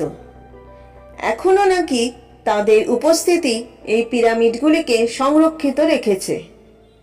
শিয়াল বা বিড়ালের রূপধারী এই মৃতপুরীর দেবতাদেরকে মৃতদেহের সাথে তান্ত্রিক প্রক্রিয়ায় দ্বারা বেঁধে দেয়া হতো, অনেকটা যক্ষের মতো। তারাই ওই মৃতের শরীরের দেখাশোনার কাজে নিযুক্ত থাকতেন। এমনকি মৃতের সাথে রেখে দেওয়া সম্পত্তিগুলিকেও তারাই রক্ষা করতেন। মৃত্যুর পরেও ধনী ব্যক্তিদের সম্পত্তির উপরে যদি কেউ নিজের ক্ষমতা প্রতিষ্ঠা করবার জন্য এগোতেন, তাহলে তাদেরকে এই আনুবিসের হাতে বলি হতে হতো। এরা হলেন মৃত্যুপুরীর রক্ষক। যাতে তারা ক্ষুব্ধ না হন, সেই কারণেই মাথায় এই ফেটি বেঁধে রাখতে হয়, আর সেই সাথে সঙ্গে মশাল রাখতে হয়। তারা আলোর থেকে দূরে থাকেন, অন্ধকারকে নিজেদের সঙ্গী মনে করেন। মৃতদেরকে অন্ধকারের অগ্রদূত বলা হয়ে থাকে। এই মৃতদের সাম্রাজ্যের উপরেই নাকি মিশরের পিরামিডের ইতিহাস রচিত হয়েছিল। তাদের একটি ঐতিহ্যের উপরেই দাঁড়িয়ে রয়েছে একটি ঐতিহাসিক চরিত্রের গঠন বৈশিষ্ট্য। আরেকটা কথা, আমার অনুমতি ব্যতীত আপনারা পিরামিডের অন্য কোনো কক্ষে যাওয়ার চেষ্টা করবেন না। এই পিরামিডগুলিকে একই রকম বানানো হয়েছে। প্রতিটি কক্ষের ভিতরে একটি করে গুপ্ত দরজা রাখা হয়েছে। সেটির মাধ্যমেই অপর কক্ষে প্রবেশ করতে হতো। সেই দরজার সঠিক অনুসন্ধান সম্ভব না হলে আপনি অন্য দরজা দিয়ে নরকের পথে অগ্রসর হয়ে যাবেন। নরক ও স্বর্গকে চিহ্নিতকরণের জন্য প্রতিটি কক্ষের মধ্যেই ডান বা বাঁ দিক বরাবর একটি করে গুপ্ত দরজার উপস্থিতি লক্ষ্য করা যাবে। আমি একমাত্র সঠিক দরজার চয়ন করতে পারব। এই পিরামিডের ভিতরেই এমন একটি গুপ্ত দরজা রয়েছে যেখানে প্রবেশ করতে পারলে আপনারা সেই জাদু ছড়ির সন্ধান লাভ করতে পারবেন। তার জন্য দরকার ধৈর্যের। আমার সাথে সাথে আসুন, আমার দেখানো পথ ধরেই এগোতে থাকুন। সুরেশ ও রাজীব উভয়ই দিয়াশির কথা মতন তার সাথে এগোতে শুরু করলেন। মশালের আলোয় উদ্ভাসিত হয়ে উঠেছিল চতুর্দিক। সেই সাথে শোভা পাচ্ছিল দেওয়ালের গাত্রে খোদিত প্রাচীন শিলালেখগুলি। দিয়াশি সেগুলিকে উদ্দেশ্য করে বললেন, খুব সাবধানে আসুন। এই দেখুন, এখানে আরবীয় ভাষায় লেখা রয়েছে কিছু কথা। সিয়াস্তিন এস্তিকি বুয়াস্তিন বার্তার বো উলদা ইলারামেক জুয়ার দিয়ার।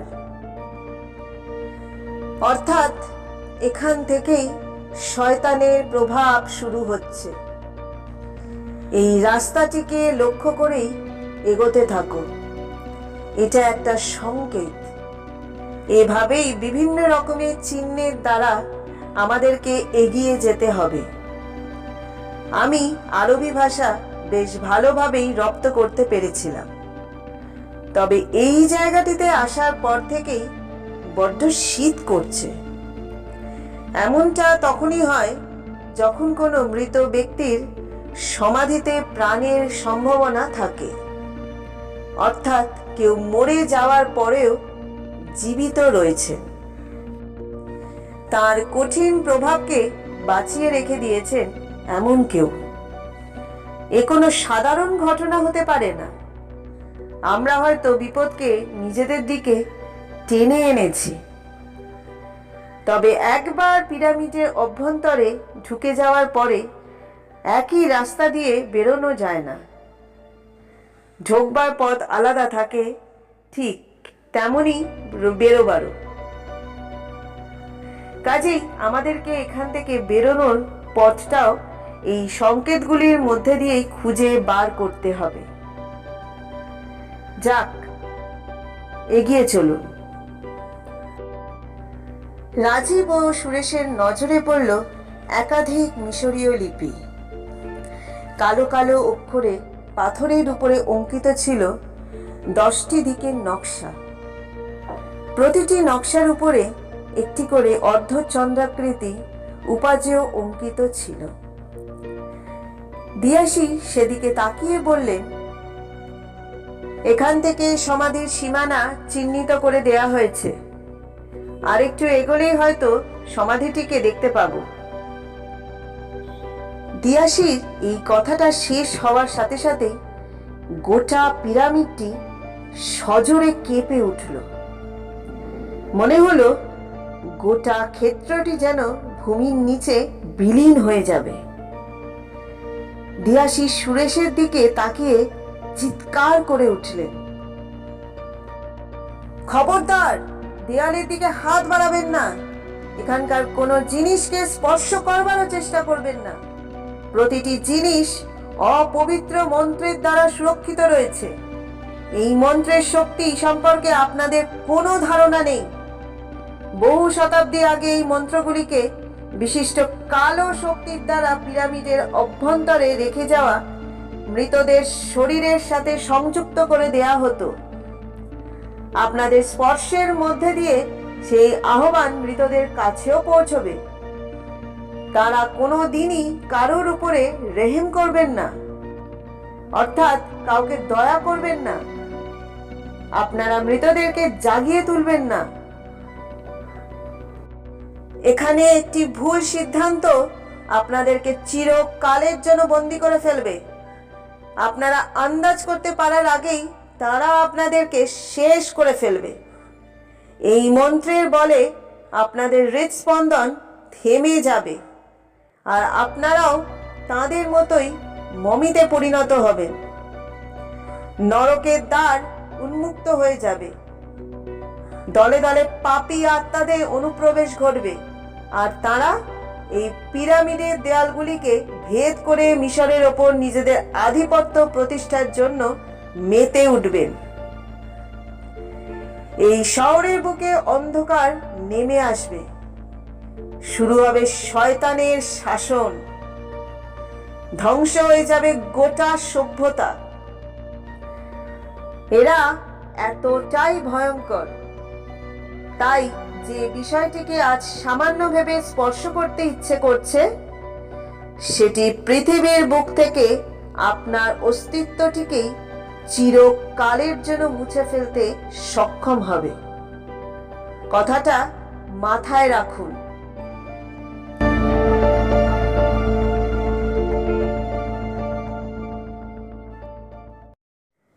সুরেশ হাত সরিয়ে নিতেই পিরামিডের মধ্যেকার সেই ঘর ঘর শব্দটিও থেমে যায়।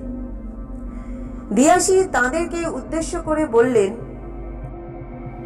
এবার আসুন, এখান থেকে ডান দিকে যেতে হবে। আপনার হাতে ওই বইটি কিসের? আমাকে দেখান। আসলে এখানে কোনো সন্দেহজনক বস্তু নিয়ে প্রবেশ একেবারেই নিষিদ্ধ। সীমানা সঠিক থাকলেও বস্তু চয়নের বিষয়টি যদি একবার ভুল হয়ে যায়, তাহলে আমাদেরকে অনেক বড় ধরনের বিপদের সম্মুখীন হতে হবে। সুরেশ দিয়াশীর দিকে বইটি এগিয়ে দিতেই তিনি চমকে উঠলেন। এটি তো আলিমানের জাদুই কিতাব। আপনি এটিকে সাথে নিয়ে এসেছেন? এই কিতাবের অর্ধেক পান্না আবার পুড়ে গিয়েছে। এটি একটি চরম অশুভ লক্ষণ। আপনারা এই ভগ্ন চিহ্নগুলিকে নিয়ে পিরামিডের ভিতরে প্রবেশ করতে পারেন না। আপনাদেরকে এটিকে এখানেই রেখে যেতে হবে। সেটির মধ্যেই নিশ্চয়তা রয়েছে। সুরেশ আর কোনো উপায় না দেখে সেটিকে ওই স্থানে রেখেই এগিয়ে যেতে বাধ্য হলেন। ওরা ডান দিকের পথ ধরে এগিয়ে একটি গুহার মধ্যে প্রবেশ করতেই মশালের আলোটি হঠাৎ নিভে গেল। সেটি দেখা মাত্রই সকলে চমকে উঠলেন। দিয়াশী তাদের পথ অবরুদ্ধ করে দাঁড়ালেন। এরপরে তাদেরকে উদ্দেশ্য করে বললেন, কিছুক্ষণের মধ্যেই এক হিমশীতল বাতাস তাদের দিকে এগিয়ে গেল। অন্ধকারের বুক চিরে সেটি নিজের ভয়াবহতাকে তাদের সম্মুখে প্রকাশ করে গেল। তাদেরকে ঘিরে আবর্তিত হতে লাগলো। সেই শব্দের মধ্যে দিয়েই প্রকাশ পেতে লাগলো এমন কিছু বায়বীয় শব্দ, যেগুলি ছিল চোখে পড়ার মতো। সনসনে বাতাসের শব্দের মধ্যে দিয়ে মৃত্যুর দূত নিজের অন্তরের কথা জানিয়ে যেতে লাগলেন। সেটি শোনা মাত্রই কানের পর্দা ফেটে যেতে থাকলো। তিনজনেরই কান থেকে রক্ত নিঃসৃত হলো। তবুও কেউ মুখ থেকে একটি শব্দও বার করলেন না। নিশ্ছিদ্র অন্ধকারের গর্ভ ভেদ করতে করতে সেটি দক্ষিণের পথ ধরে পুনরায় কোনো সমাধির মধ্যে বিলীন হয়ে গেল। এরপরে আবার চারদিকটা শান্ত হতেই দিয়াশী তাঁদেরকে উদ্দেশ্য করে বললেন, সে চলে গিয়েছে। এটি হলো মৃতদের স্তূপের আত্মা, অর্থাৎ আনুবিস। এক্ষুনি তোমরা যার অস্তিত্বের সাথে পরিচিত হলে, ইনি আনুবিস। এভাবেই তারা দিনে বেশ কয়েকবার গোটা পিরামিডটিকে পাহারা দেন। এক স্থান থেকে অন্য স্থানের দিকে এগিয়ে যান। এভাবেই তাদের শক্তিশালী অস্তিত্বের সাথে আমরা পরিচিত হতে পারি। যাক, এখন বিপদ কেটে গিয়েছে। আপনারা কেউ হাত থেকে মালাটি ফেলে দেননি তো? পকেট থেকে লাইটারটি বার করে জ্বালাতেই চমকে উঠলেন দিয়াশী। সুরেশ ও রাজীব কারোর হাতেই মালা নেই। সেগুলি কোথায় গায়েব হয়ে গিয়েছে সে বিষয়ে কোনোভাবেই আন্দাজ করতে পারেননি তারা। সুরেশ বিষয়টি দেখা মাত্রই দিয়াশীকে উদ্দেশ্য করে বললেন, আমাদের হাত থেকে মালাটি কোথায় পড়ে গিয়েছে একেবারেই খেয়াল করতে পারিনি। দমকা হাওয়ার রেশটা যেন সবকিছুকে একেবারেই শেষ করে দিয়ে যেতে চাইছিল। কান থেকে প্রত্যেকেরই রক্ত নির্গত হচ্ছে। এই অবস্থায় শরীরটাও দুর্বল লাগছে। এখানে কি কিছুক্ষণ বিশ্রাম নেওয়া যাবে? দিয়াশী সুরেশকে উদ্দেশ্য করে বললেন, না, এই স্থানগুলি একেবারেই নিরাপদ নয়।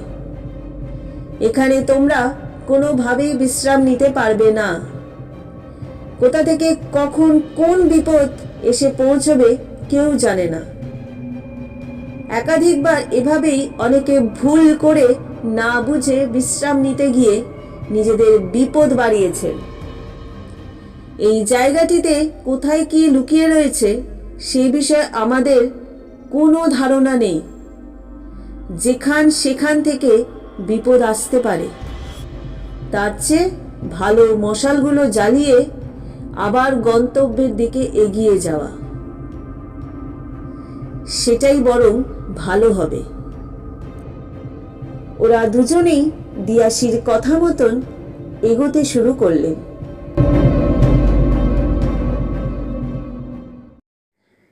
দিয়াশী ওদেরকে উদ্দেশ্য করে বললেন, এই যে জায়গাটি দেখতে পাচ্ছেন, এমনটা মনে করা হয় এখানেই রানী ক্লিওপেট্রাকে সমাধিস্থ করা হয়েছিল। প্রাচীন ইতিহাসের দলিল এমনটাই প্রমাণ করে থাকে। জুলিয়াস সিজারের সাথে বিবাহের পরবর্তী পর্যায়ে রোমান সাম্রাজ্যে রানী ক্লিওপেট্রাকে যে সমস্ত সমস্যার সম্মুখীন হতে হয়েছিল তার অবস্থান ঘটেছিল সেখানকার কারাগারে। মৃত্যু যন্ত্রণায় ছটপট করতে করতে তিনি পরলোক গমন করেছিলেন। তবে পরবর্তী পর্যায়ে মিশরের গুপ্ততান্ত্রিক বর্গীয় মানুষেরা তার শরীর থেকে লুকিয়ে সেখান থেকে নিয়ে এসে নাকি এই পিরামিডের গর্ভেই স্থানান্তরিত করে দিয়েছিলেন। তার মতো এক প্রভাবশালী ব্যক্তিত্বের অস্তিত্ব রয়েছে এই পিরামিডে। এই কারণে পিরামিডের প্রতিটি দেয়ালে জড়িয়ে রয়েছে তার তান্ত্রিক সত্তার ছাপ, আর সেই সাথে অঙ্কিত রয়েছে মিশরীয় লিপির কিছু অবর্ণনীয় সত্য। আমরা এখন যে স্থানটিতে দাঁড়িয়ে রয়েছি সেটিকে বায়বীয় ক্ষেত্রের দলিল হিসেবে চিহ্নিত করা হতো। এমনটা মনে করা হতো যে এই ক্ষেত্রের মধ্যে অপর কোনো শক্তি প্রবেশ করতে পারবে না। বাইরে থেকে কোনো শক্তির প্রবেশ একেবারেই নিষিদ্ধ ছিল। এমনকি ভেতর থেকেও কোনো শক্তি বাইরে বের হতে পারবে না।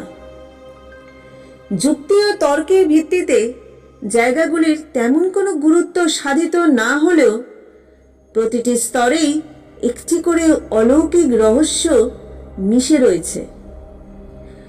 আপনি এই জমিটির ওপর পা ফেললে আন্দাজ করতে পারবেন। দিয়াশীর কথা মতন সুরেশ ও রাজীব ওই স্থানটির উপরে পা দিয়ে আঘাত করতে লাগলেন। বেশ কিছু জায়গার উপরে আঘাত করার পরেই কিছু বিষাক্ত পোকার কিচকিচানির শব্দ কানে এলো। দিয়াশী তাদেরকে হাত দেখিয়ে থামতে বললেন। সাবধান, এরপরে পা দিয়ে স্পর্শ করা যথার্থ হবে না। এক্ষুনি আপনাদের যে শব্দটি কানে এসেছে সেটি কোনো সাধারণ শব্দ নয়। মমিগুলিকে রক্ষা করবার জন্য সিয়াচেন মালভূমির গর্ভে সুসজ্জিত পোকাগুলিকে এখানে নিয়ে আসা হতো। কালো বর্ণের এই পোকাগুলিকে অগ্নি নিক্ষেপের পরেও মারা সম্ভব হয় না। এরা মৃতদেহগুলিকে রক্ষা করে থাকে। এমনকি এরা মানুষের চামড়ার ভিতরে প্রবেশ করতে পারে, রক্তের সাথে মিশে তাদেরকে শেষ করে ফেলতেও পারে। এখানে কোনো কিছুই জীবিত নেই। যা দেখতে পাচ্ছেন সবই মৃতের দলিল ছাড়া আর কিছুই নেই। এই স্থান ত্যাগ করা উচিত। দিয়াশির কথা শেষ হতেই তারা ওই স্থান ত্যাগ করে আরো গভীরে এগিয়ে যেতে লাগলেন। এরপরেই চোখে পড়ল একটি অন্ধকার কক্ষ। তার সামনে মশালটি তুলে ধরতেই চমকে উঠলেন দিয়াশি। এত চমৎকার হয়ে গেছে, আমি ভাবতেও পারছি না সত্যি নাকি মিথ্যা। এমনটাও কি সম্ভব? প্রকৃতির এই আশ্চর্য রহস্যের খনির সমৃদ্ধশালী নগরটি তবে এখানেই অন্ধকারের গর্ভে নিঃশ্বাস নিচ্ছিল? ভাবতেও অবাক লাগে। দিয়াশির কথাগুলি শোনা মাত্রই রাজীব ও সুরেশের মনেও সন্দেহের পোকাটা আরেকটু বেশি করে নড়ে উঠল। তারপরে সুরেশ দিয়াশিকে উদ্দেশ্য করে জিজ্ঞাসা করলেন, এখানে কি রয়েছে? আপনার চোখ মুখে এক আলাদা দীপ্তি খেলে গেছে। আশা করি আপনি এমন কিছুর সন্ধান পেয়েছেন, এটি খুবই দুর্লভ। আমি যদি খুব ভুল না হয় তাহলে কি? দিয়াশি তাকে উদ্দেশ্য করে বললেন, আপনি যেটা ভাবছেন সেখানে খুব একটা ভুল নেই।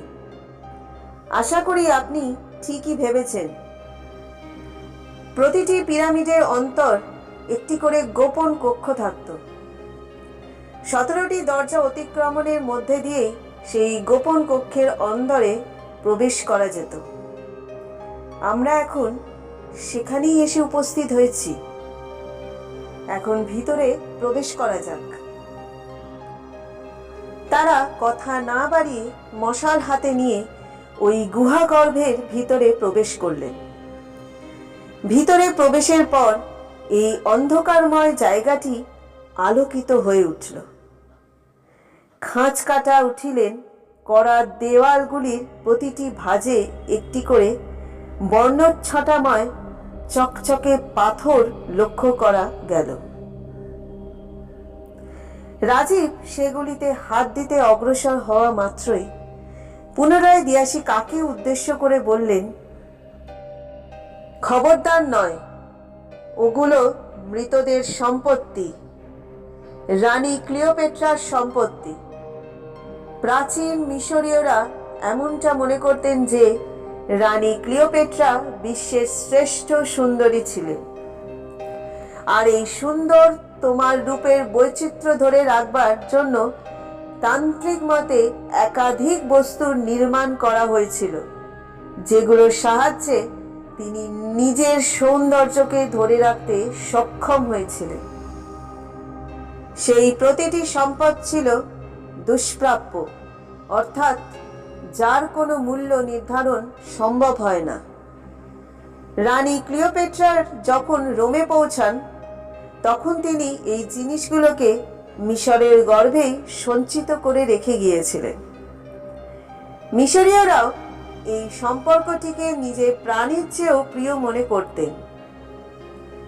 যখন রোম থেকে তার দেহটিকে নিয়ে এসে এখানে সমাধিস্থ করা হয়, ঠিক সেই সময় তারা এই মূল্যবান বস্তুগুলিতেও তার সমাধির সাথেই সমাধিস্থ করে দিয়েছিলেন। এগুলির সাথে রানী ক্লিওপেট্রার আবেগ ও ভালোবাসা জড়িয়ে রয়েছে। তাই এখানে এমন কিছুই করবেন না যার কারণে প্রাণহানির সম্ভাবনা আরো বেড়ে যায়। দিয়াশির কথা মতন তারা কাজ করলেন। কেউই কোনো বস্তুকে স্পর্শ করলেন না।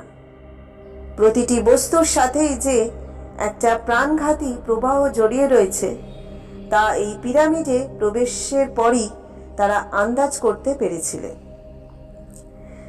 সুরেশ ব্যাগ থেকে ক্যামেরাটি বার করে ওই জায়গাটির ছবি তুলতে লাগলেন। ক্যামেরার আলোর ফ্ল্যাশের সাথে দেয়ালে জড়ানো জরিপগুলি ধাক্কা খেয়ে আরো অধিক মাত্রায় চকচক করে উঠতে লাগলো। বিষয়টি দেখা মাত্রই দিয়াশি বললেন, ওই যে ঢিবিটি দেখছেন, সেটার গর্ভেই একাধিক প্রভাবশালী শক্তি মিশে রয়েছে। তবে ওখানেই রয়েছে রানী ক্লিওপেট্রার সেই মমিটিও। জাদুই ছড়িটি তারই আশেপাশে কোথাও রাখা রয়েছে। এবার সেটিকে খুঁজে দেখতে হবে। তবে আপনাদের পূর্বে একটা বিষয় সম্পর্কে সাবধান করেছিলাম, আর এখনো করব। এই জায়গাটি হচ্ছে মৃতদের শয়নকক্ষ। এখানে তারা বিশ্রাম নেন, তাই এখানকার কোনো জিনিসকে স্পর্শ করবেন না এবং যথাসম্ভব কম শব্দ করে এগিয়ে যাবেন। নিজেদের মধ্যে যদি কোনো বিষয়কে নিয়ে কথোপকথন চলে, তাহলে সেটির মধ্যেও যথেষ্ট সীমাবদ্ধতা রাখবার চেষ্টা করবেন এবং মৃদু স্বরে কথা বলবেন। কারোর সম্পর্কে কোনো খারাপ বাক্য প্রয়োগ করবেন না, আর সর্বোপরি কাউকে আঘাত করে কথা বলবে না। দিয়াশির এই কথাগুলিকে মেনে নিয়ে এগোতে থাকলেন তারা। সুরেশ একে একে গোটা জায়গাটির ছবি তুলতে লাগলেন। এরপরে দিয়াশি তাকে উদ্দেশ্য করে বললেন, এই জায়গাটির ইতিহাস সম্পর্কে আপনাদের কিছু কথা বলতে চাই। সেগুলি হয়তো ওই নকশার সূত্র পর্যন্ত পৌঁছতে আপনাদের সহায়তা করবে। প্রাক রাজবংশীয় যুগে নীল নদের অববাহিকায় মিশরীয় সভ্যতার সূচনা হয়েছিল। এই যুগে মিশরীয়রা কৃষিকাজে সেচ ব্যবস্থার বিভিন্ন কৌশল আবিষ্কার করেছিলেন। ধীরে ধীরে এই নগরীতে প্রাণ সঞ্চার ঘটতে থাকে। 3200 খ্রিস্টপূর্বাব্দে প্রতিষ্ঠিত হয় প্রাচীন রাজত্বকাল। রাজা মেনেস উত্তর ও দক্ষিণ মিশরকে এক করে একটি বড় সাম্রাজ্য প্রতিষ্ঠা করেন। প্রাচীন মিশরের সম্রাটদের ফারাও বলা হতো। ফারাও শব্দের অর্থ বড় বাড়ি। সুবিশাল প্রাসাদে বসবাসকারী ফারাওদের মনে করা হতো ঈশ্বরের সন্তান। তারা একই সঙ্গে ধর্মীয় ও রাজনৈতিক ক্ষমতার অধিকারী ছিলেন। মিশরের ফারাও বা সম্রাটের মধ্যে বিখ্যাত রাজাদের মধ্যে যাদের নাম অবিস্মরণীয় তারা হলেন রাজা তুথমোস, সম্রাট ইখনাটন এবং প্রথম ও দ্বিতীয় রামেসিস। পরাক্রমশালী তৃতীয় রামেসিসের মৃত্যুর পর ফারাওদের শাসন দুর্বল হয়ে পড়ে। প্রাচীন মিশরে 20তম রাজবংশের শেষ সম্রাট ছিলেন একাদশ রামেসিস। এই সময় মিশরে গৃহযুদ্ধের সূচনা হয়। 1080 খ্রিস্টপূর্বাব্দে থিবস শহরে প্রধান পুরোহিত বা ধর্মযাজক সিংহাসন দখল করেন। খ্রিস্টপূর্ব 525 অব্দে পারস্য রাজশক্তি মিশর অধিকার করলে মিশরীয় সভ্যতার অবসান ঘটে। অতঃপর 332 খ্রিস্টপূর্বাব্দে গ্রিক সম্রাট আলেকজান্ডার মিশর অধিকার করেন। তারপর থেকে মিশরে টলেমি রাজবংশ প্রতিষ্ঠিত হয়। টলেমি রাজবংশ দীর্ঘদিন মিশর শাসন করেছিল। এই বংশের ইরানী ছিলেন বহু আলোচিত ও জগৎখ্যাত সৌন্দর্যের অধিকারী রানী ক্লিওপেট্রা। তার সৌন্দর্যের প্রতিদ্বন্দ্বী ছিলেন তিনি নিজেই। মিশর প্রদেশের এই রহস্যময় নারী আজও বিস্ময়ের কারণ হয়ে রয়েছে। তার জীবনের গল্প এখনো ছত্রে ছত্রে রহস্যে মোড়া। মৃত্যু সে তো আরো গভীর রহস্যময়। কোথায় তার সমাধি সেটাও এতদিন অধরাই ছিল। রানী ক্লিওপেট্রা ছিলেন সাধারণ মানুষের কাছে এক ধাঁধার মতো। ইতিহাসের এক একটি অধ্যায় এক এক রকম ভাবে তুলে ধরেছে তার বর্ণময় জীবনকে। শুধুমাত্র সৌন্দর্য নয়, বুদ্ধিমত্তার ক্ষেত্রেও তিনি ছিলেন অপ্রতিদ্বন্দ্বী। তার জন্মের আগে আরও 6 জনকে অপেক্ষায় ছিলেন, কিন্তু ইতিহাসের পাতায় তার মতো জায়গা করে নিতে পারেননি কেউই। ক্লিওপেট্রা নামের অর্থ হল গ্লোরি অফ দ্য ফাদার। তবে রানী ক্লিওপেট্রা তন্ত্র সাধনা করতেন এবং এই তন্ত্র সাধনার উপযোগ্য বিষয়বস্তু হিসেবে যে প্রমাণ পাওয়া গেছিল তার ছিল ভূমধ্যসাগরের গভীরে লুকিয়ে থাকা রানী ক্লিওপেট্রার প্রাসাদ। কথিত আছে মিশরীয় রানী ক্লিওপেট্রার সাগরতলে গুপ্ত রাজপ্রাসাদ ছিল। তার মৃত্যুর প্রায় 1000 বছর পর ভূমধ্যসাগরের গভীরে সেই রাজপ্রাসাদটি পাওয়া গিয়েছিল। মাত্র 39 বছরের জীবনে ক্লিওপেট্রা তার সৌন্দর্য, মোহনীয়তা, ক্ষমতা আর প্রচণ্ড উচ্চাভিলাষী জীবনযাপন নিয়ে প্রাচীন মিশরের আলোচিত এক নাম হয়ে উঠেছিলেন।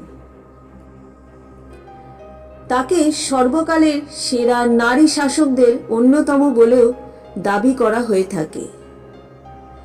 সিংহাসন আরোহণের পর রানী ক্লিওপেট্রার বুদ্ধিমত্তা ও সৌন্দর্যের কথা স্থান থেকে স্থানান্তরে ছড়িয়ে পড়েছিল।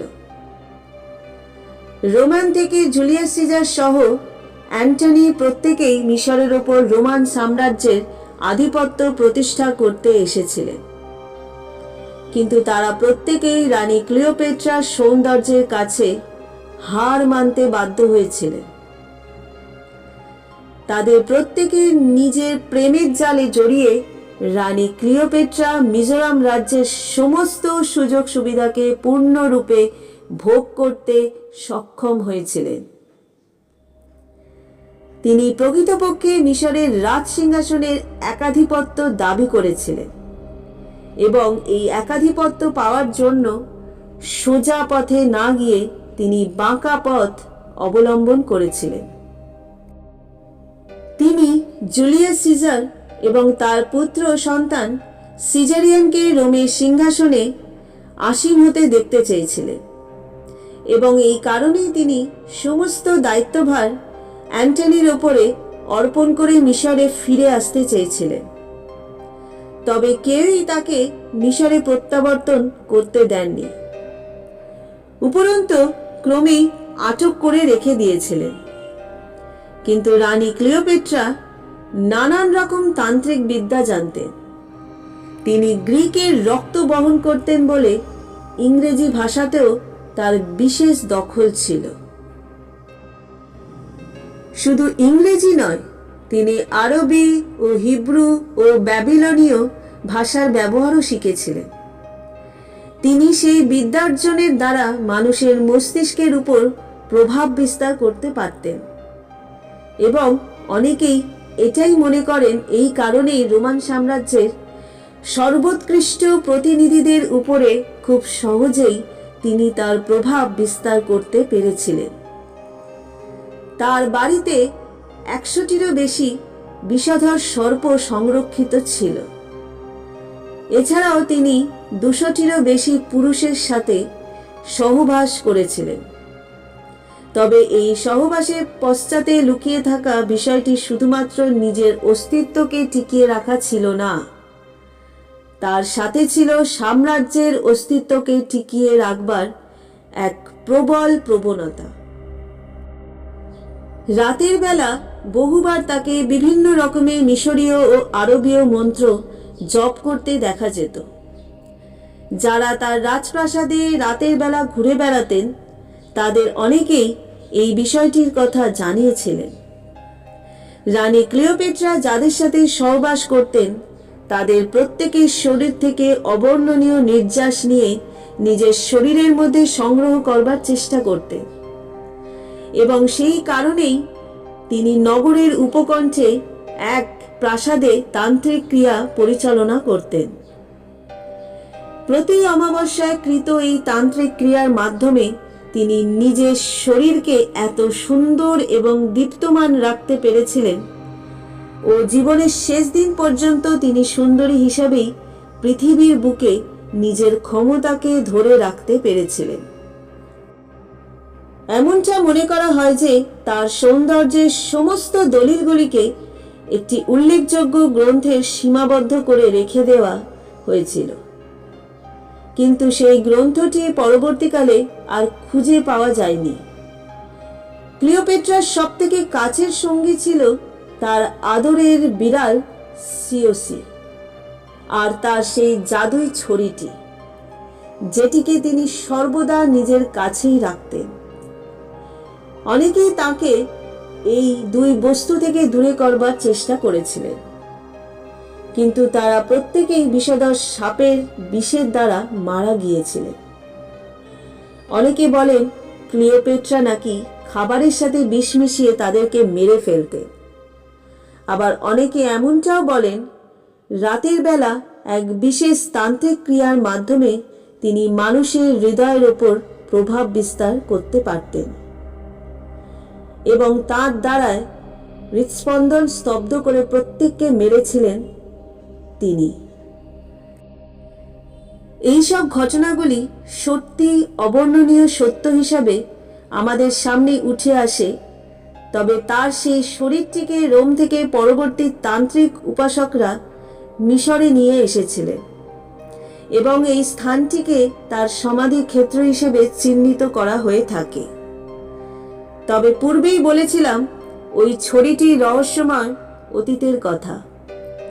যদি আপনারা সেটিকে আজকে পেয়েও যান, তবে এখান থেকে নিয়ে যাওয়ার কথা ভাববেন না, কারণ আজ সেই বিশেষ দিন যেদিন এই সমগ্র স্থানটি ভূগর্ভস্থ তলিয়ে যাওয়ার কথা উল্লেখিত রয়েছে।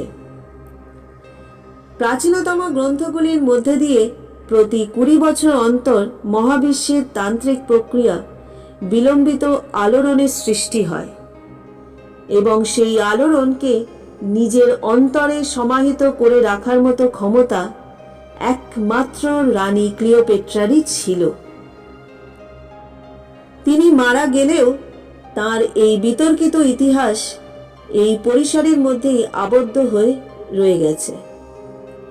কোথাও না কোথাও সেই ছড়িটি পড়ে রয়েছে, অথবা তাকে হয়তো সমাজের পার্শ্বস্থ কোনো স্থানে লুকিয়ে রাখা হয়েছে।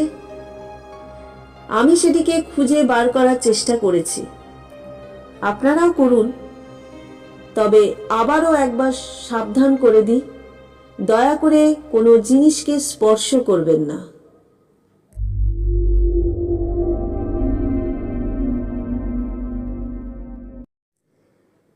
দিয়াশির কথা শেষ হতে না হতেই সুরেশের চোখের সামনে কিছু একটা চকচক করে উঠল। সেটিকে দেখা মাত্র সেদিকে এগিয়ে গেলেন তিনি। রাজীব তখন দিয়াশির সাথে আলোচনায় ব্যস্ত। সুরেশ কোনো কিছু আন্দাজ করতে না পেরেই সমাধির দিকে এগিয়ে গেলেন। একটা কঠিন জিনিসের উপরে পা পড়তেই সমাধির উপরে থাকা ঢাকাটি ধীরে ধীরে সরে যেতে লাগলো। এরপরেই শুরু হলো এক তীব্র আর্তনাদ। গোটা পরিবেশটি ধীরে ধীরে বদলে যেতে শুরু করলো। মনে হলো কেউ যেন অন্ধকারের গর্ভ থেকে হুঙ্কার করতে করতে এগিয়ে আসছে। মিশরীয় লিপির আদলে দেয়ালের গাত্রে ফুটে উঠতে থাকলো একটি চিত্র। দিয়াশ ও রাজীব অবাক হয়ে সেগুলি দেখতে লাগলেন। তারা হতভম্বের মতো সেদিকে তাকিয়ে রইলেন। সুরেশ সেখান থেকে সরে দাঁড়ালেন। গায়ের জোরে ওই সমাধির উপরে থাকা শক্ত লোহার ঢাকনাটিকে ঢেকে দেওয়ার চেষ্টা করতে লাগলেন, কিন্তু কোনো লাভ হলো না। আর্তনাদের শব্দটি আরো তীব্র থেকে তীব্রতর হয়ে উঠতে লাগলো। আতঙ্কে প্রত্যেকের গলা শুকিয়ে গেল। কি হচ্ছে, কেন হচ্ছে, এই বিষয়টি সম্পর্কে কোনো কিছু ধারণা করবার পূর্বেই দিয়াশি তাঁদেরকে উদ্দেশ্য করে বললেন,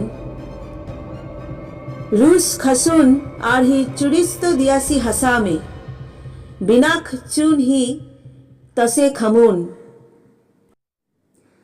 দিয়াশি বিষয়টি বলা মাত্রই জায়গাটির কোলাহল অনেকখানি থেমে গেল। তিনি সুরেশকে উদ্দেশ্য করে বললেন, আপনাকে আমি বারংবার ওই স্থানটিকে স্পর্শ করতে নিষেধ করেছিলাম। আপনি সেই ভুলটি করেছেন। এই সমাধির মধ্যে রানী ক্লিওপেট্রার আত্মার সাথে সাথে আরও যে সমস্ত কালো শক্তিগুলি ছিল সেগুলিও উন্মুক্ত হয়ে গিয়েছে। এখন তারা সশরীরে আমাদের দিকে ধেয়ে আসছে। আমি সামান্য কিছু শব্দের প্রয়োগ ঘটিয়ে তাদের গতিকে রোধ করবার চেষ্টা করেছি, কিন্তু এর স্থায়িত্ব বেশিক্ষণ নেই। তারা আপনার দিকে ধেয়ে আসবে। আপনাকেই তারা নিজেদের শত্রু মনে করছে। এই অবস্থায় এখান থেকে পালানো এক প্রকার অসম্ভব। এ কি আপনার হাতে? ওটা কি? বিষয়টিকে দেখা মাত্রই তারা চমকে উঠলেন। সুরেশের হাতে ছিল সেই জাদুই ছড়ি। সেটি হাতে নিয়ে তার চোখ চকচক করে উঠেছিল। তার সারা শরীর থেকে এক অপূর্ব দীপ্তি প্রজ্বলিত হচ্ছিল। সেই ছটায় উদ্ভাসিত হয়ে উঠেছিল চতুর্দিক। সুরেশ নিজেকে প্রবল ক্ষমতাশালী অনুভব করতে শুরু করেছিলেন, কিন্তু দিয়াশি তাকে উদ্দেশ্য করে বললেন, এক্ষুনি এটিকে ফেলে দিন। পবিত্র টেস্টামেন্টের উপরে ভিত্তি করেই বলছি, এই ছড়ি অভিশপ্ত। আপনি যা জানেন সবটাই ভুল জানেন। মৃতদের সম্পত্তির উপরে কেবল তাদেরই অধিকার বলবৎ থাকে। সাধারণ মানুষ কোনোদিনও সেগুলি স্পর্শ করতে পারেন না, আর স্পর্শ করতে চাইলেও বিশেষ নিয়মনীতি পালন করে সেগুলিকে স্পর্শ করতে হয়। কিন্তু আপনি নিজের ক্ষমতাকে চরিতার্থ করবার জন্য লোভের বশবর্তী হয়ে এতে হাত দিয়ে ফেলেছেন। এবার আপনার মৃত্যু নিশ্চিত, সাথে আমাদেরও। দেখুন, বাইরে সেই ভয়ঙ্কর ঝড়ের শব্দ শুনতে পাওয়া যাচ্ছে। রাতে প্রহর কাটিয়ে সূর্যের আলো দেখা যাওয়ার পরিমণ্ডল তৈরির মধ্যে দিয়েই আবার রাত্রি নিজের প্রহর গোনার কাজ শুরু করেছে। অর্থাৎ না দিন না রাত, এমন একটি মুহূর্তে কালজয়ী অপবিত্র শক্তিগুলি নিজের প্রভাব বিস্তার করতে থাকে। এক্ষেত্রেও ঠিক তেমনটাই ঘটেছে। এবার এই মরুপ্রদেশের ঝড় এগিয়ে আসবে, এই জায়গাটির উপরে নিজের প্রভাব বিস্তার করবে। সব কিছু ধূলিসাৎ হয়ে যাবে। এখানে আর থাকবেন না। এই অভিশপ্ত ছড়ি হাত থেকে ফেলে দিন। চলুন এখান থেকে। বাঁচতে চান তো চলুন এখান থেকে। দিয়াশির কথা শুনে সুরেশ ভীষণভাবে ঘাবড়ে গেলেন। সেই সময় ধ্বনিত প্রতিধ্বনিত হতে লাগলো এক ভয়ঙ্কর কণ্ঠস্বর। সমাধিক্ষেত্র থেকে কারোর অট্টহাসির শব্দ ভেসে আসতে লাগলো, আর সেই সাথে চারিদিকে প্রবল ধুলোর ঝড় শুরু হলো। সমাধিক্ষেত্রের ভিতরের পরিবেশ এভাবে বদলে যেতে পারে তা আগে থেকে কেউ আন্দাজ করতে পারেননি। কিন্তু চোখের সামনে এমন ভয়ঙ্কর ঘটনা ঘটছে দেখে সকলেই বাকরুদ্ধ হয়ে পড়েছিলেন। দিয়াশির বলা কথাগুলো একের পর এক সত্য প্রমাণিত হতে শুরু করেছিল। সেগুলির বাস্তবিক বৃত্তি কোথায় ছিল এই বিষয়টি নিয়ে কেউ আন্দাজ করতে পারছিলেন না, কিন্তু প্রাণ রক্ষার বিষয়টি হয়ে উঠেছিল সব থেকে গুরুত্বপূর্ণ। সুরেশ ও রাজীব দৌড়াতে শুরু করলেন। সুরেশ সমাধিক্ষেত্রের ভিতরে ওই ছড়িটিকে ফেলে দিতেই সমাধিক্ষেত্রটি ধীরে ধীরে পুনরায় বন্ধ হয়ে যেতে লাগলো। কিন্তু সেই সময় ওখানে উপস্থিত সমস্ত কিছুতেই সেটি নিজের দিকে আকর্ষিত করতে শুরু করেছিল। দিয়াশী তাদেরকে উদ্দেশ্য করে বললেন, আপনারা যে কাজটি করেছেন সেটি আরো ভয়াবহ। আপনি ওই ছড়িটিকে সমাধিক্ষেত্রের মধ্যে ফেলে দেওয়ার মধ্যে দিয়ে ওর শক্তিকে আরো অধিক মাত্রায় বৃদ্ধি করে ফেলেছেন। এখন এই অঞ্চলে উপস্থিত সমস্ত কিছুকেই সেটি নিজের গর্ভে নিয়ে যেতে চাইবে। অর্থাৎ হাওয়া এখন উল্টো দিকে বইতে শুরু করেছে। প্রাচীন মিশরীয় তন্ত্রের বেশ কিছু অভিশাপ এর উপর ভিত্তি করে যদি প্রমাণ করা যায়, তাহলে এটি হচ্ছে টেস্টামেন্টের একেবারেই বিপরীত দিক। অর্থাৎ গোলার্ধ সম্পূর্ণ অন্যদিকে ঘুরতে শুরু করবে। এই সময় দিনকে রাত এবং রাতকে দিন করাও সম্ভব। যে সমস্ত কঠিন শক্তিরা এই অঞ্চল জুড়ে নিজের ক্ষমতা বিস্তার করতে চাইবে, তারা একটি নির্দিষ্ট কেন্দ্রবিন্দুর মধ্যে সীমাবদ্ধ হয়ে থেকে যাবে। অর্থাৎ আমরা এখন ওই সমাধির মধ্যেই সমাহিত হয়ে পড়ব। দিয়াশীর কথাগুলি সেই সব আত্র ওই স্থানে অবস্থানকারী সমস্ত অস্তিত্বগুলি ও সমাজের দিকে অগ্রসর হতে লাগলো। এই টানকে প্রতিরোধ করার মতো শক্তি তাদের কারোর কাছেই ছিল না। সমস্ত বস্তুগুলি একের পর এক সমাধি ক্ষেত্রের দিকে অচিরেই আকর্ষিত হতে শুরু করেছিল। সেই সাথে ওদের তিনজনের সমস্ত জোরকে কাজে লাগিয়ে ও ভূমির সাথে শরীরের ভারসাম্য রক্ষা করতে পারছিলেন না। মনে হচ্ছিল এক তীব্র টান যেন তাদেরকে সমাধি ক্ষেত্রের দিকে টেনে নিয়ে যেতে চাইছে। এমত অবস্থায় একটি তীব্র অট্টহাসির শব্দ পুনরায় শুনতে পেলেন তারা সকলে। পিছনে ফিরতে স্তম্ভিত হয়ে গেলেন। সম্মুখে দাঁড়িয়েছিল বিকটাক্ষ একটি মমি। তার হাতে ছিল সেই জাদুর ছড়ি। দেখা মাত্রই চিৎকার করে উঠলেন সকলে। দিয়াশী তাদেরকে উদ্দেশ্য করে বললেন, এ আর কেউ না, স্বয়ং ক্লিওপেট্রার আত্মা আপনাদের সামনে আবির্ভূত হয়েছে। আমি আপনাদেরকে পূর্বে যে বিষয়গুলি সম্পর্কে সাবধান করে দিয়েছিলাম, এখন সেটি নিজের চোখের সামনে দেখতে পাচ্ছেন। এবার তিনি ওই ছড়ির সাহায্যে আপনাদের প্রত্যেকের আর তার উপরে নিজের ক্ষমতা বিস্তার করবে এবং তান্ত্রিক বলে আপনাদের শরীর থেকে নির্যাস নিয়ে নিজের পবিত্রতার স্বীকৃতি দেবেন। যে কাজ উনি ওনার জীবদ্দশায় সম্পূর্ণ করে যেতে পারেননি, মৃত্যুর পরেও সেই কাজ। দিয়াশীর কথন শেষ হওয়া মাত্রই ভয়ঙ্কর পরিস্থিতির সৃষ্টি হলো। ধীরে ধীরে সমস্ত বস্তুগুলি আরও তীব্র বেগে ওই ভয়ঙ্কর নারী মূর্তির তার দিকে অগ্রসর হতে শুরু করেছিল। দিয়াশী তাদেরকে উদ্দেশ্য করে বললেন,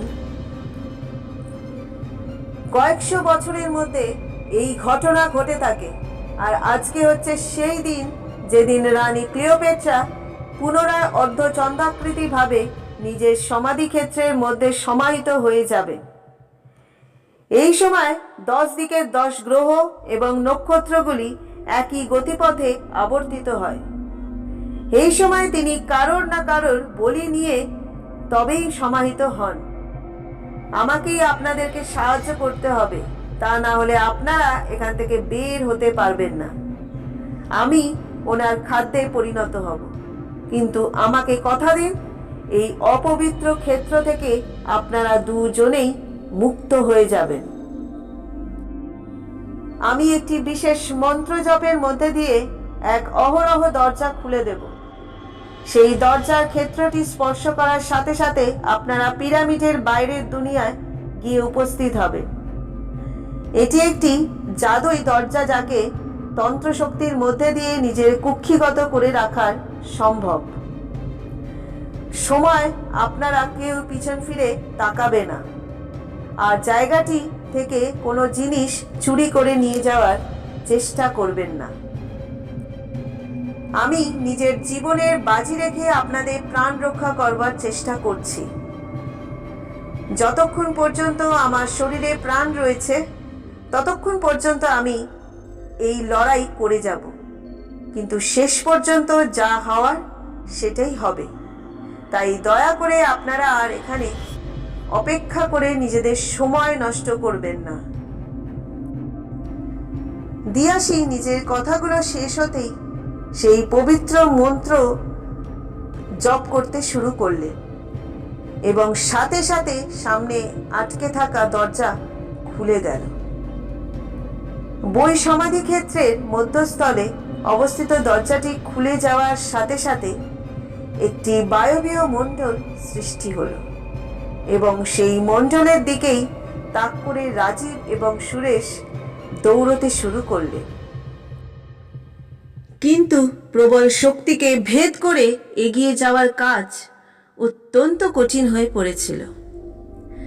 দিয়াশীর কথা মতো কেউই পিছনের দিকে তাকালেন না, সামনের দিকে অগ্রসর হতে শুরু করলেন। ধীরে ধীরে সেই বায়বীয় মণ্ডল অতিক্রম করে বাইরে এসে পড়তেই তারা শান্তির হাওয়া গায়ে মেখে ওই মরুভূমির উপরে উপুর হয়ে পড়লেন। পিছনের দিকে তাকাতেই দেখলেন বিশাল বড় ক্ষেত্রটি ধীরে ধীরে বালির গর্ভে তলিয়ে যাচ্ছে। ওই জায়গাটি চোখের নিমেষে নিশ্চিহ্ন হয়ে গেল। রাজীব ও সুরেশ হতভম্বের মতো তাকিয়ে রইলেন। তাদের বলার শক্তি একেবারেই লোপ পেয়েছিল। তবে এই ঘটনার পর পৃথিবীর বিভিন্ন প্রান্তে সুরেশের ঘুরে বেড়ানোর তাগিদটা একেবারেই সমাপ্ত হয়ে গিয়েছিল। মিশরীয় সভ্যতার গর্ভে এখনো যে অনেক রহস্যময় অতীত নিজের ডালপালা বিস্তার করে রয়েছে, এই ঘটনাটি ছিল তার প্রমাণ। তারা উভয় জীবিত অবস্থায় ফিরে এসেছে ঠিকই, তবে সকলের জীবনে দিয়াশীর মতো রক্ষাকারীর আবির্ভাব ঘটে না।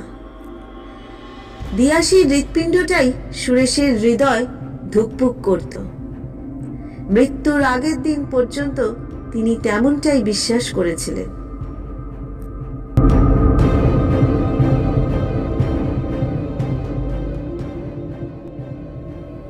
এতক্ষণ আপনারা শুনছিলেন লেখিকা সঞ্চারী ভট্টাচার্যের কলমে তন্ত্রসুন্দরী ক্লিওপেট্রা, মিশরের একটি রহস্যময় ঐতিহাসিক কাহিনী।